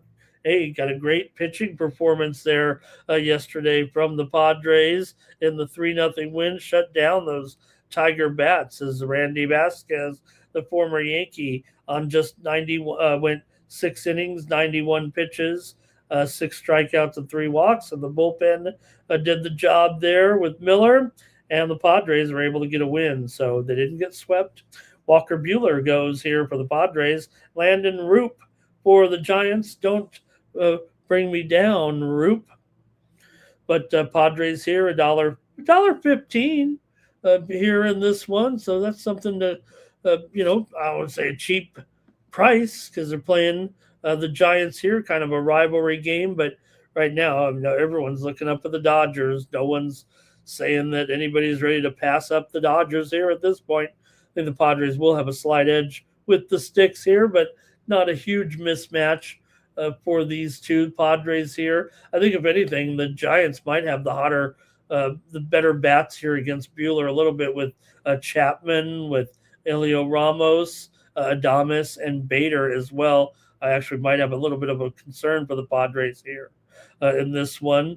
Balanced pitching, I think, in the game. Could be a low-scoring game here, but I'm going to go ahead and take the Giants here and go against the Padres today. Give me the Giants to win here at minus $1.05 or so. And let's see how you've got it in the chat. If anything here, Cash Cane's on the Giants. And Nine Legacy says Giants money line, Walker Buehler first 5 money line there. I think, okay, so Giants money line and then Padres first 5. Is that what Nine Legacy? Kind of split it up there. All right, is that it? Oh, no, we've got 15 games. Come on, wake up, Ramon. We're not done. It's mostly baseball today. All right, well, Yankees and Mariner. No, by the way, we've only got the biggest game on the card here. Here, the Yankees 3-0 after sweeping the Giants there. And Ryan Weathers, another former dad, was a major leaguer as well there. So Weathers is an interesting lot. I mean, he kind of in the same. Well, I don't know, not the pitching, not the type of pitches, but kind of the same thing. He can be on here, and he's going though up against Luis Castillo. Is Castillo? What Castillo are we going to get this season? I kind of wonder a little bit. I think we've got it. I think it's a good pitching matchup. It's just that you got 2 of the top 5 offenses in the league coming in, and it's 8 under 20. But I think the pitching could be okay here. And look, I know we're in Seattle. You know, maybe decent pitchers here a little bit, and I kind of want to think it will be a lower scoring game. Look, I mean, it's already gone. I don't think it's 8 under 20 anymore. I think it's 7.5, isn't it? Mostly 7.5s right now. There is a sharp book out there still dealing 8 under 20, but feels like this total's gone down. And the Yankees might be. I'm showing now the Yankees as the favorite. Actually, let me switch this. I'm showing the Yankees $1.15 here. They've switched to the favorite over the M's in this one. So let me hear from you. The Seattle, by the way, in their opening series here, they played a 4-game set against the Guardians. They won yesterday 8-0. They also won game 2 5-1, but they split with the Guardians to start the season here. The Yankees went 0-2-1 to the under, but the Mariners went 3-1 to the over so far this season. So what do you think here, fam, in the chat, and see what you got here with this matchup? Luis Castillo does have some pretty notable success, actually, against this anticipated Yankees lineup. For Castillo here, he's faced the Yankees 136 at-bats out of this lineup, just a .213 batting average for the Yankees, 29 hits, 11 extra base hits, 6 home runs there, 15 walks, and 41 strikeouts. So, you know, Seattle's bullpen's been pretty solid here, too, to start the season right now. And as far as the total here, I think, you know, obviously it's going to have feels like it should be an elite pitching environment with, I feel like, two, you know, I want to give Weathers some credit. I actually am kind of worried about Castillo this season, but let's see. I mean, you're not going to say he's awful or anything. He's still a pretty fine pitcher. So let's see how you guys have it, though, in the chat. We've got here Robert with the Padres back there. Nate says Mets to score first. Here we go. Robert Dixon made it here. We still got 3 games left. He's got the Yankees on the money line, LALV on the Mariners, Cash Kane on the Mariners, and Robert liking the Mariners as well. That's some Mariners support here for sure today against the Yankees. I mean, look, they were playing the Giants. I'm not saying that was their advantage.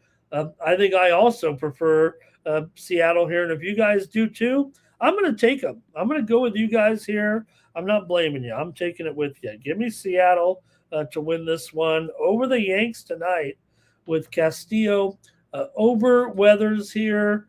Like I said, I think the advantages here belong to Seattle with Donovan, with Naylor, with Rayleigh, Canzone, and Young. I think the splits favor Seattle here. Meanwhile, tough matchup for Judge, for Stanton, for Caballero.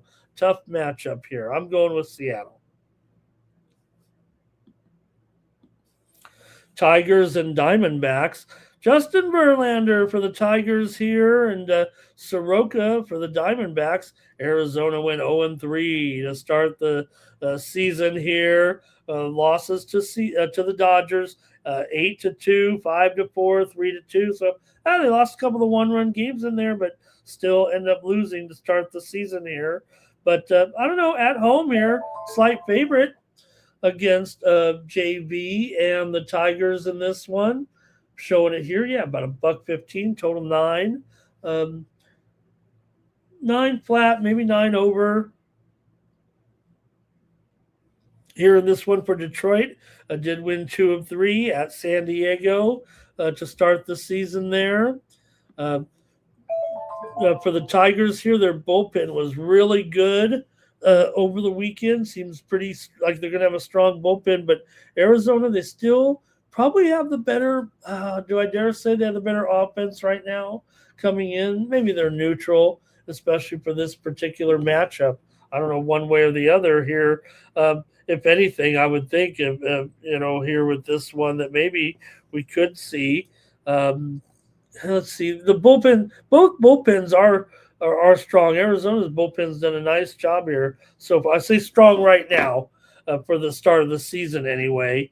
Like I said, they lost all three games, but the Dodgers only scored. I say only 16 runs in those three games. The first game was 8 runs, but Arizona did hang in there and covered the run line in the last two games against the Dodgers here. So maybe they could win this one. Let's see what you have with this matchup between the Tigers and the Diamondbacks here with Soroka in there.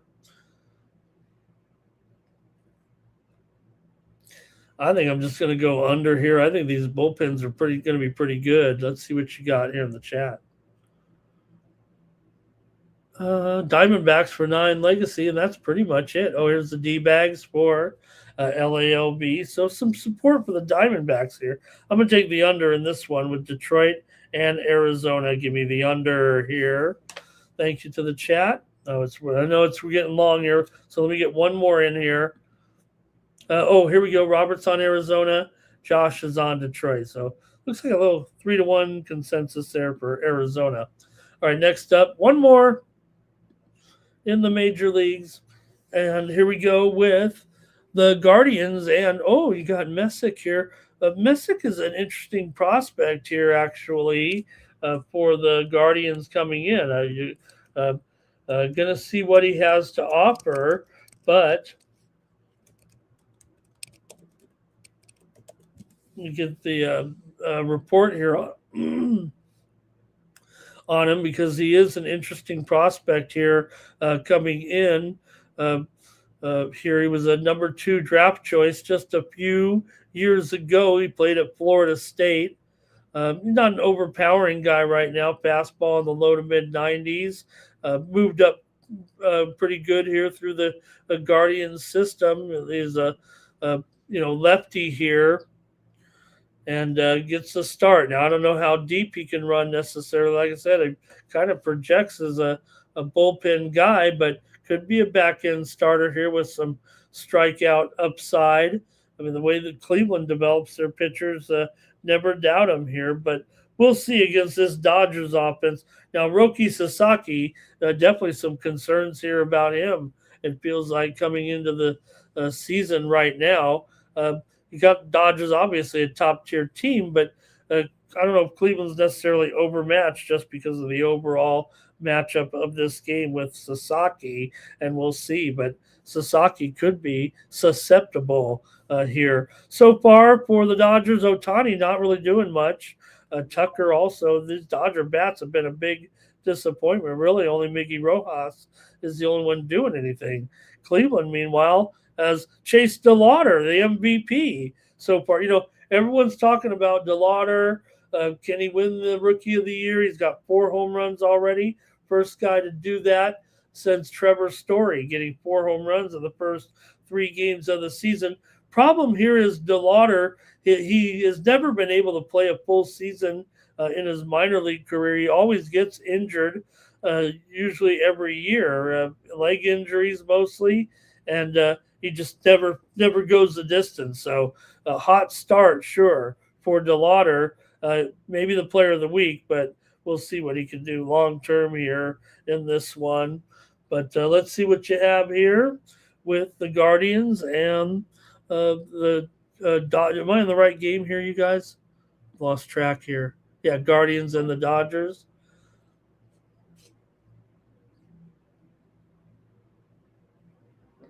All right. I know I was still talking about that Arizona game a little bit there.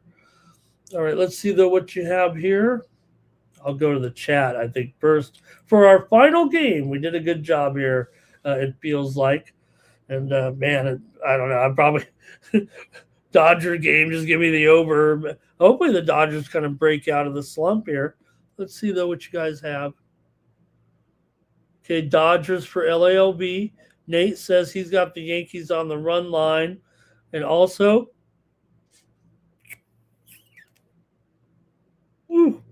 Nate on the Giants there. Robert's on the Guardians run line. Nate likes the Dodgers. Kane likes the under. And LALB says he wins every game with the Dodgers so far. He does these parlays, and he's 5-0.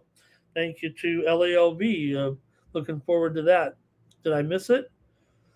Let's see. Guardians here for 9 legacy.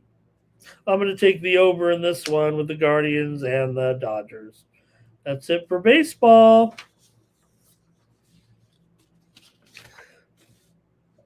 I'm glad it's here. Hopefully we have a great year. Okay, guess that's it from you guys in the chat there, but I'm taking the over in that one of the Guardians and the Dodgers. 9 legacy, they took the Guardians. A lot of Guardians actually in the chat there. Maybe even more than the Dodgers, huh?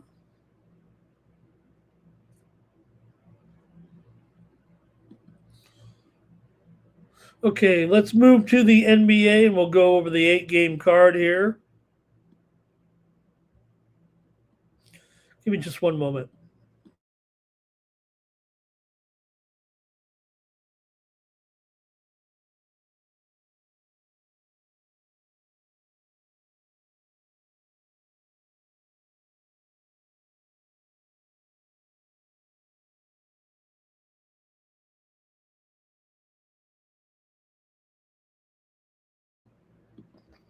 All right, thanks, gang. Here we go. 8 games in the NBA. I think they're all involving teams involved in the postseason here. So I think we're going over them all. And we'll get started here right now with the 76ers going to take on the Miami Heat. To get us started here tonight, you got the Sixers on the road, a 2-point favorite over the Heat in this one right now. Now the Heat are struggling here a little bit, and maybe there's something to that. Also, Norman Powell is questionable. I'm not sure he's going to make this lineup here. It says illness, but did feel last night from reading the. But the beat writers are saying it doesn't feel like it's going to be a great situation here. Meanwhile, Philadelphia is playing pretty hot here down the stretch all of a sudden. The Sixers here with wins over Charlotte and Chicago cover the spread. They did lose to OKC, but Philly's been a good cover all season on the road. 23-12 overall, 24-15 ATS. ATS, by the way, 23-12 ATS on the road, 24-15 ATS as a favorite. Miami, though, has been a good cover too. 21-16 ATS at home and 22-14 ATS as an underdog here. So, look, this total pretty high, right? 246. But look, we've seen these scores from Miami right now. They just gave up 135 yesterday in the loss. Remember, we said, "Oh, this game's going to have over 250 points." It did. And also gave up 145 to Cleveland as well. There in the second game, they beat Cleveland 102-103, 120-103 in the first game, but Cleveland came back and demolished them. They also gave 136 to San Antonio. A game against Houston, they had 245 points total. So they've been running some pretty big scores out here. Have the Miami Heat, they're at 8-2 to the over in their last 10 games coming into this one. Also 22-15 to the over as an underdog, and Philly is 23-16 to the over as a favorite here, and they are favored in this one. Miami's gone over in 7 of their last 8. Philadelphia has lost 5 of the last 6 meetings to Miami and gone just 2-5 against the spread in their last 7, although they are 4-1 straight up and against the spread in their last 5 games, and Miami's lost 7 of their last 8, going just 2-6 against the spread. So I think that's what we're kind of dealing with here. It feels like just a slumping Miami team at the wrong time. They're going to be in the postseason. We know the teams are already in, but Miami's currently in 9th place, tied with the Hornets there. As hot as the Hornets have been, it seems like they keep knocking themselves back down. They're still only in 10th place there. So, okay, let's see what you have. Philly trending strong, Miami in full collapse. Head-to-head favors Miami, but do you favor current form over the historical? Miami games are a track meet right now. No doubt about it. Numbers are high, but the pace is there. The defense drops off, and you got to figure maybe it's going to be a high score here tonight. Like a pinball machine.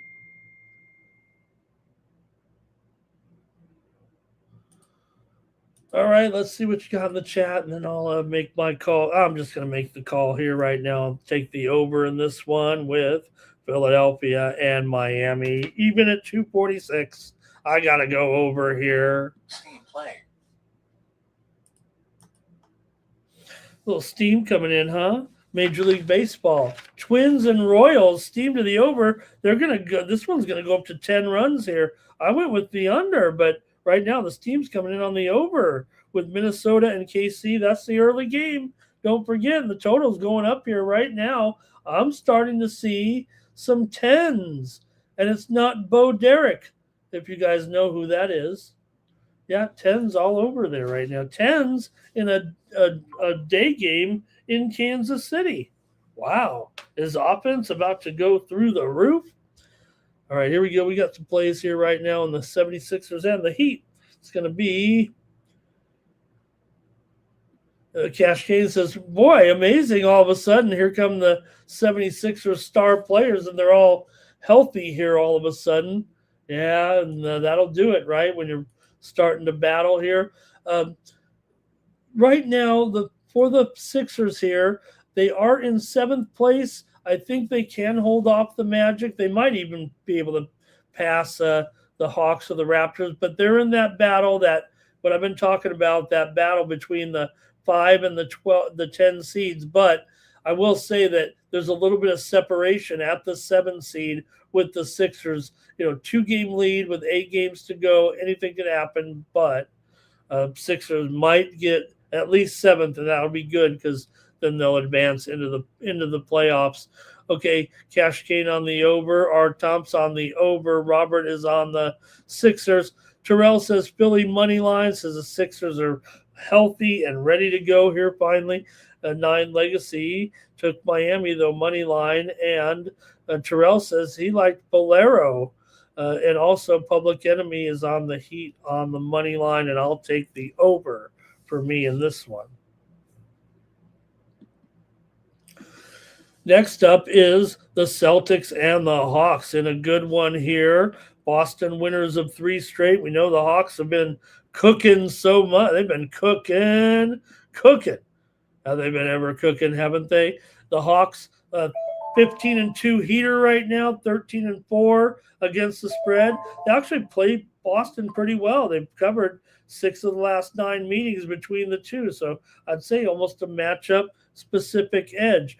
Meanwhile, Celtics trending under in 4 of their last 5 games coming in. Also, the head-to-head does lean a little bit to the under when these semi-frequent foes meet. 4 of the last 6 meetings have gone under. And also, Atlanta, they've gone over in 4 of their last 5 here in this one. I'm taking the under in this game. I mean, really long-term here, Boston still 12-25 to the under on the road. And, Atlanta, yeah, they kind of been trending over a little bit of late, and maybe as a favorite they do, but 17-21 to the under at home. I'm going to take the under in this one with Boston and Atlanta. And it's going to be Public Enemy on the Hawks and Canes on the over. Next up, the Suns are on the road taking on the Grizzlies here. We're in the tankathon in this one with the Suns favored by 12.5 here. Okay, maybe that works there. A little bit of 12.5 for Memphis. For Phoenix over Memphis here. Phoenix has covered 4 of their last 5 actually right now, despite losing 6 of their last 8. They've covered 4 of the last 5 meetings between these two teams. Memphis has lost 13 of 15, but they've covered 4 of their last 5 at home. However, just 1-5 ATS in their last 6 against the Phoenix Suns here. Suns have won 2 of 3. They're coming in off a win over Utah. They did lose to Denver, but beat Toronto before that for 3 straight covers right now for Phoenix, and I think that's the way that I'll go here. Memphis did win and cover against Chicago the other night, and they also covered against Houston in a loss, but before that, a chain of losses. So give me Phoenix here. I'm going to take Phoenix on the road, lay the big points in the Tankathon. At least it's down to 12.5 here.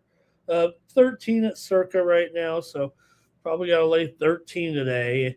Here we go. Steve's on the Celtics, back on that game with Atlanta. And Cash Kane says the Suns will get it 9 legacy. Celtics on the spread. Grizzlies on the spread. Our Thompson's going with the Suns in this one.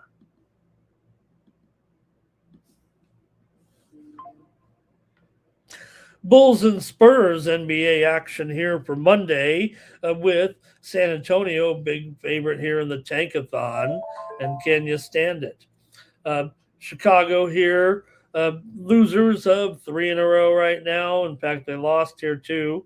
Philadelphia, OKC, and Memphis. San Antonio's on another long winning streak, and we're in the Tankathon here. Now, problem here is the Bulls actually do cover a little bit against the Spurs. Now, might be a little bit different here with the Spurs, an elite team all of a sudden this season.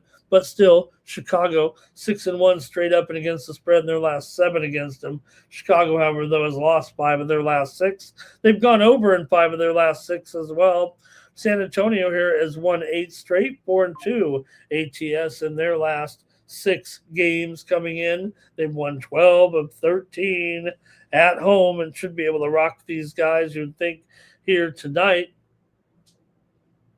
They've gone 4-2 against the spread in their last 6. Have the Spurs. So let's see, though, what you think in this one. With Chicago taking on San Antonio here in San Antonio in the Tankathon, laying the big points. I'll go to the chat, see what you have in this one. Teams met back in November. It was 121-117. San Antonio got the win on the road and the cover. Public Enemy with the Suns back there. Kane's on the Bulls, plus the points there, I think he meant. Steve Lepturian's on the over, and 9 Legacy says the Bulls will cover here in this one. Oh, man, really? I'm going to take the Spurs. Give me the Spurs. Lay the points tonight. Next up, Timberwolves taking on the Mavericks here. Wolves favored on the road here by 7 or so, maybe even 7.5 now against the lowly Mavericks. The Mavericks can't win anything right now. Mavericks at home, they've lost 12 straight games. They're almost an auto fade, so at least straight up. But Minnesota's beaten Dallas in 5 straight meetings in the series. Minnesota's gone under in 6 of their last 7. The head-to-head kind of trends under too when Memphis takes on Dallas here. You look at this overall situation with the totals in this series, and it definitely points to the under when Minnesota and Dallas meet up. 4 of the last 5 meetings have gone under. Minnesota's gone under in 6 of their last 7 coming into this one. I think I prefer the under actually between these two teams. Minnesota's gone under in 7 of 10. They're 25-32 to the under as a favorite. I've got to take the under in this one with Portland and Dallas, with the Minnesota and Dallas. Give me the under here in this one.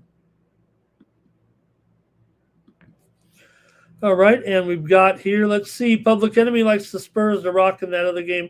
So does Steve. All right, we're going to move on, though, to even the next game down the list with the Cavaliers taking on the Jazz. Oh, this one, we're in the Tankathon, but I don't like Cleveland in the Tankathon. They're such a bad spread team, right? Yes, they did just win and cover against Miami. They've been winning for sure, but 21-39 is a favorite this year for Cleveland. We know we've been picking on it all year. And even though we're in the Tankathon with Utah, we know their best games are at home here. So you're getting 17. The move has clearly been on. The Jazz here was higher 18, 18 and a half. So moves clearly on the Jazz. I think that's the way I'm going to go. I think this one's probably a 15-point game or less here.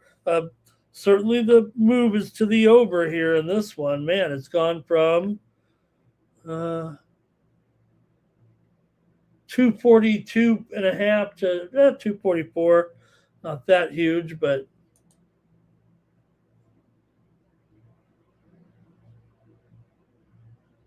let's see how you guys have it. Seen a little bit of personnel news here. Let me see.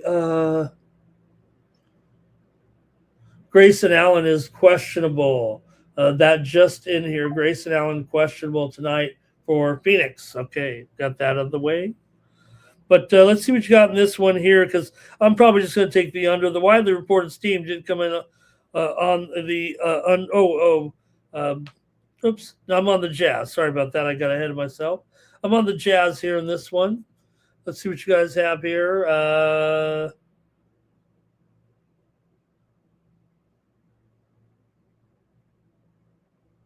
Nine Legacy Mavericks over. Terrell says Bo Derek is tweeting with Shannon Tweed when they're up there.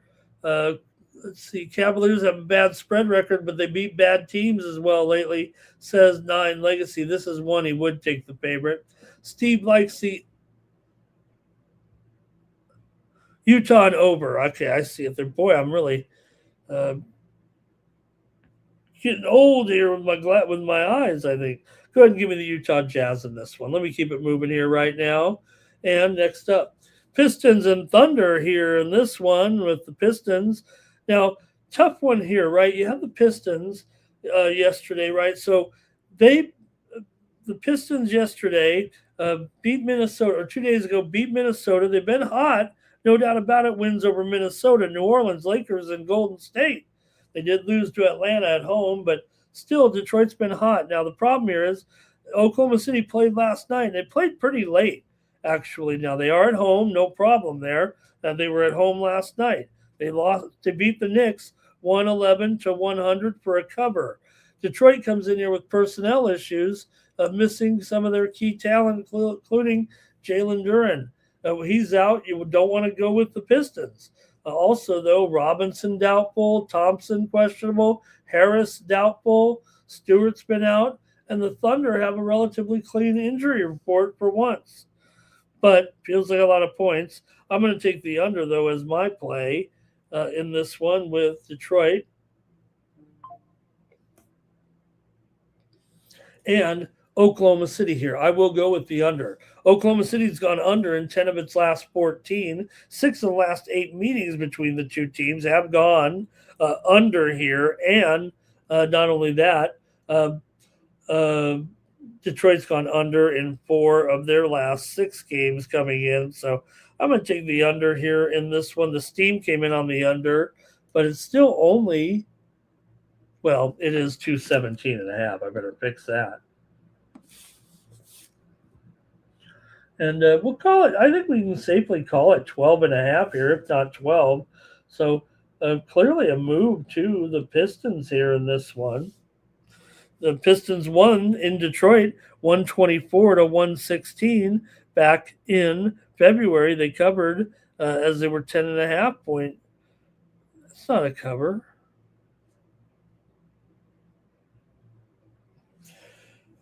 No, they did not cover. They were favored by 10 and a half. So, but the spread now here down to 12 and a half. Okay, I'm going to take the under here in this one, as this one just keeps moving lower. Here we go. Let's see. Public Enemy's on the Pistons here. All right. One more tonight.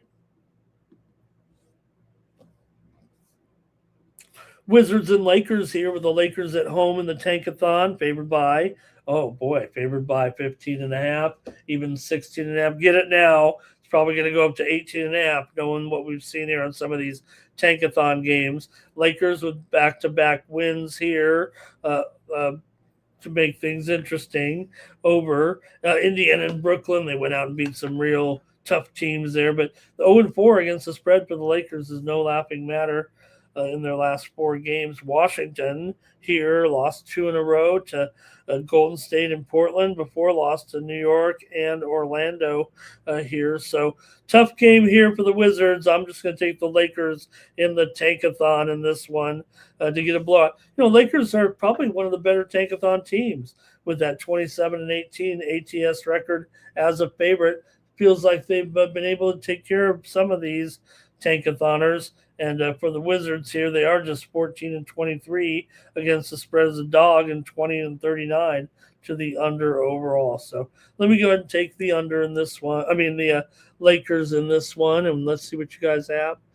Public Enemies on the Lakers and Wizards here for 9 Legacy. That's it for the NBA.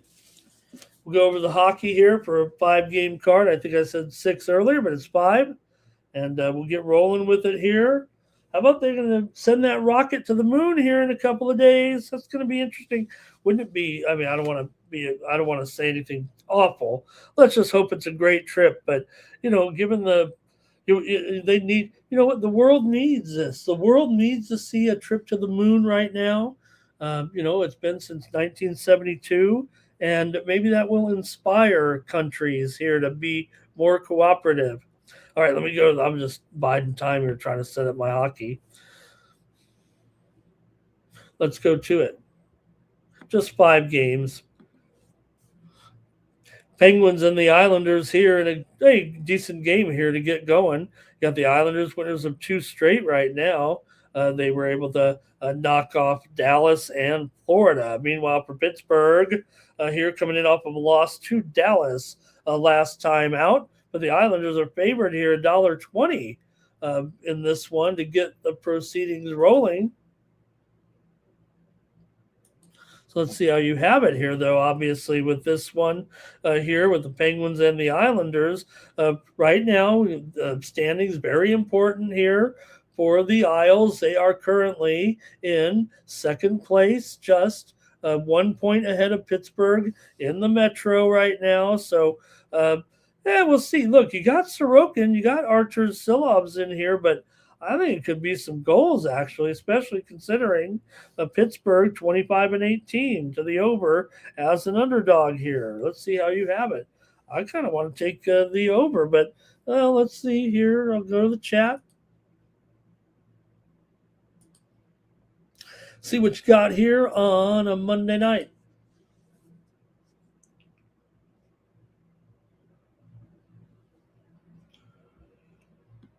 All right, and it's going to be, we got him here. Wizards to cover back there for 9 Legacy. Public Enemies on the Islanders. And, yeah, I did just get that update. I think it just said a few minutes ago, actually, with an update here for Crosby. Still questionable here, but we'll see. And also, Malkin questionable in this one. So some injuries here for sure. The Philly Eagle Flyer likes to draw 9 Legacy. Pittsburgh puck line and over. Philly Eagle Flyer leaning over and the Isles here. I might be going. Give me the over in this one. I need some premiums, and look, I love these Islanders, but I don't know. Pittsburgh to me might be a hot commodity in this one. We'll see. Next up, the Flames are taking on the Avalanche here. Well, I'm not going to mess around with the Flames. I'm just going to take the Avalanche here on the puck line. This is still a fine spot for the Avalanche. Now, they did lose last game here after a winning streak. They lost to Winnipeg. It was the second game in a row that they played, so it was revenge for Winnipeg, and they did able to get the win. Calgary, meanwhile, has been pretty terrific here.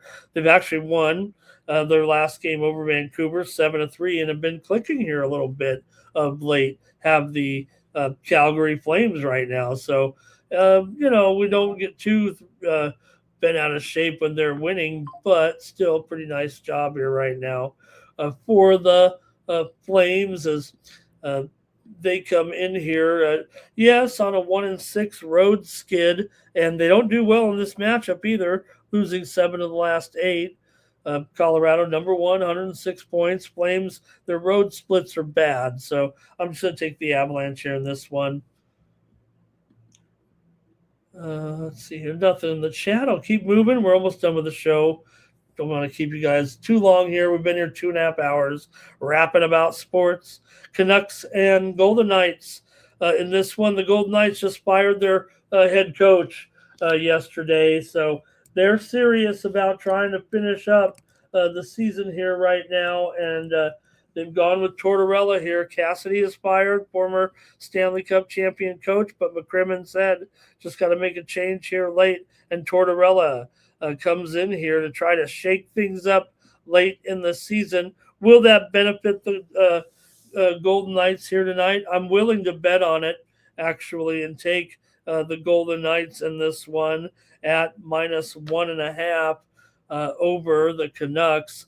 If they're playing anybody else, I might not do it. But you know what? They might not have changed coaches at that time if they weren't having Vancouver here on deck. So I'm going to go ahead and lay this puck line here for sure with the Golden Knights here. Try to get a win here, Golden Knights, because it feels like we're getting down to desperation time. Golden Knights are -1.5 at -140, and I'll take them here over the Canucks. In the chat, it's going to be Avalanche puck line. He took the Jets over the Avalanche. It paid off, but he's not going to do it again, says 9 Legacy. Philly Eagle Flyer says Avs. Team total over 3.5. And puck line, Public Enemies on the Golden Knights here. And Philly Eagle Flyer says they'll be doomed with Tortorella in there. And 9 Legacy says Vegas on the puck line. I'll do it as well. All right, we're moving pretty fast here. We're going to wrap up the show. But you've got the Maple Leafs taking on the Ducks. Am I going to go 3 straight puck lines in a row? I think so. I think I like the Ducks here in a blowout over Toronto here in this one. For the Ducks right now, 11-3 at home. They're quietly elite. Win at home. Toronto just 4-13 in their last 17 and 2-8 on the road in their last 10. Now, they do own the head-to-head series between these two teams, but consider how good Toronto is here this season. They're having a big-time resurgence right now. Anaheim has lost here. Let me see. To Toronto, 6 straight games to Toronto overall. 8 of the last 11 have gone under when they've met here in Anaheim, but Anaheim's gone over in 8 of the last 12 against Toronto overall. So bit of a contrast there. I'll just take the puck line here with Anaheim today. Seems like the chat not too interested in hockey right now. We need to get to those playoffs. At least I've got Philly Eagle Flyer here. Says Vegas puck line team total over. And 9 Legacy says PGK here on the puck line. 9 Legacy says Pennsylvania, Maple Leafs puck line and over. Philly Eagle Flyer Ducks team total over. Lean to the over. All right. I'm going to go with one more here tonight. And it's going to be the Blues taking on the Sharks. Now, look, we probably wouldn't do this game if we had 30 games to preview, but hey, we only had 28 games to preview, so we better stick this one in. This one in there. Stick it in there with the Sharks and the Blues. So these two teams, one of them's going to, you got to win them all here pretty much for any of these two. They're right next to each other, tied in the standings actually at 73 points coming in. But the Predators are in the number 2 wild card with 77, and they'd have to pass. If either of these two teams did get hot, the Blues or the Sharks, they'd have to pass the Jets, the Kraken, and the Kings just to get in touch with the Predators. So season's coming to an end for them. Just give them a late chance here in this one with probably Hofer and Nedeljkovic in there tonight. St. Louis winners of 4 straight right now, defeating Vancouver, Washington, San Jose, and Toronto. Meanwhile, for San Jose, they've lost to Buffalo, Philly, Nashville, and St. Louis before they beat Columbus last time out for a win there. I got to think the Sharks here is still one of the best money teams at home right now. Yes, the Blues have owned the series here already this season, having won both meetings back in March. There in a 20-day span. St. Louis did win them both here, but I'm going to go ahead and take the Sharks in this one at home against the Blues to win. Let's see what you've got. Ducks money line for Public Enemy. Sharks money line for 9 Legacy. Philly Eagle Flyers said Ducks team total over. I guess the show's over. I guess I'm over here in this one. Don't forget, I've got BB MMA picks on the BB MMA picks channel at 4:30 Eastern, 1:30 Pacific today. Get ready for your UFC coverage with me and BB and our guest analyst. I think BB said it's someone making their debut today on the show. If you miss it, it'll be on the Sports Money Network here later in the afternoon, early evening. So check it out there. Let's go ahead and do the drawing with Mikey, and then we're done. Let's hear from him.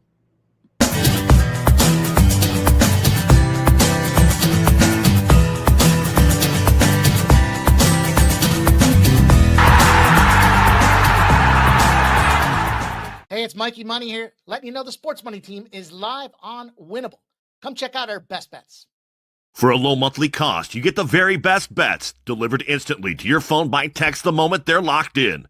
No delays, no missed lines, just the smartest plays at the best odds. We do the work, you get the plays, and they're sent right to your phone right when we drop them. Don't wait, don't guess, don't miss the line. Join the winning team today and start cashing tickets with Winnable.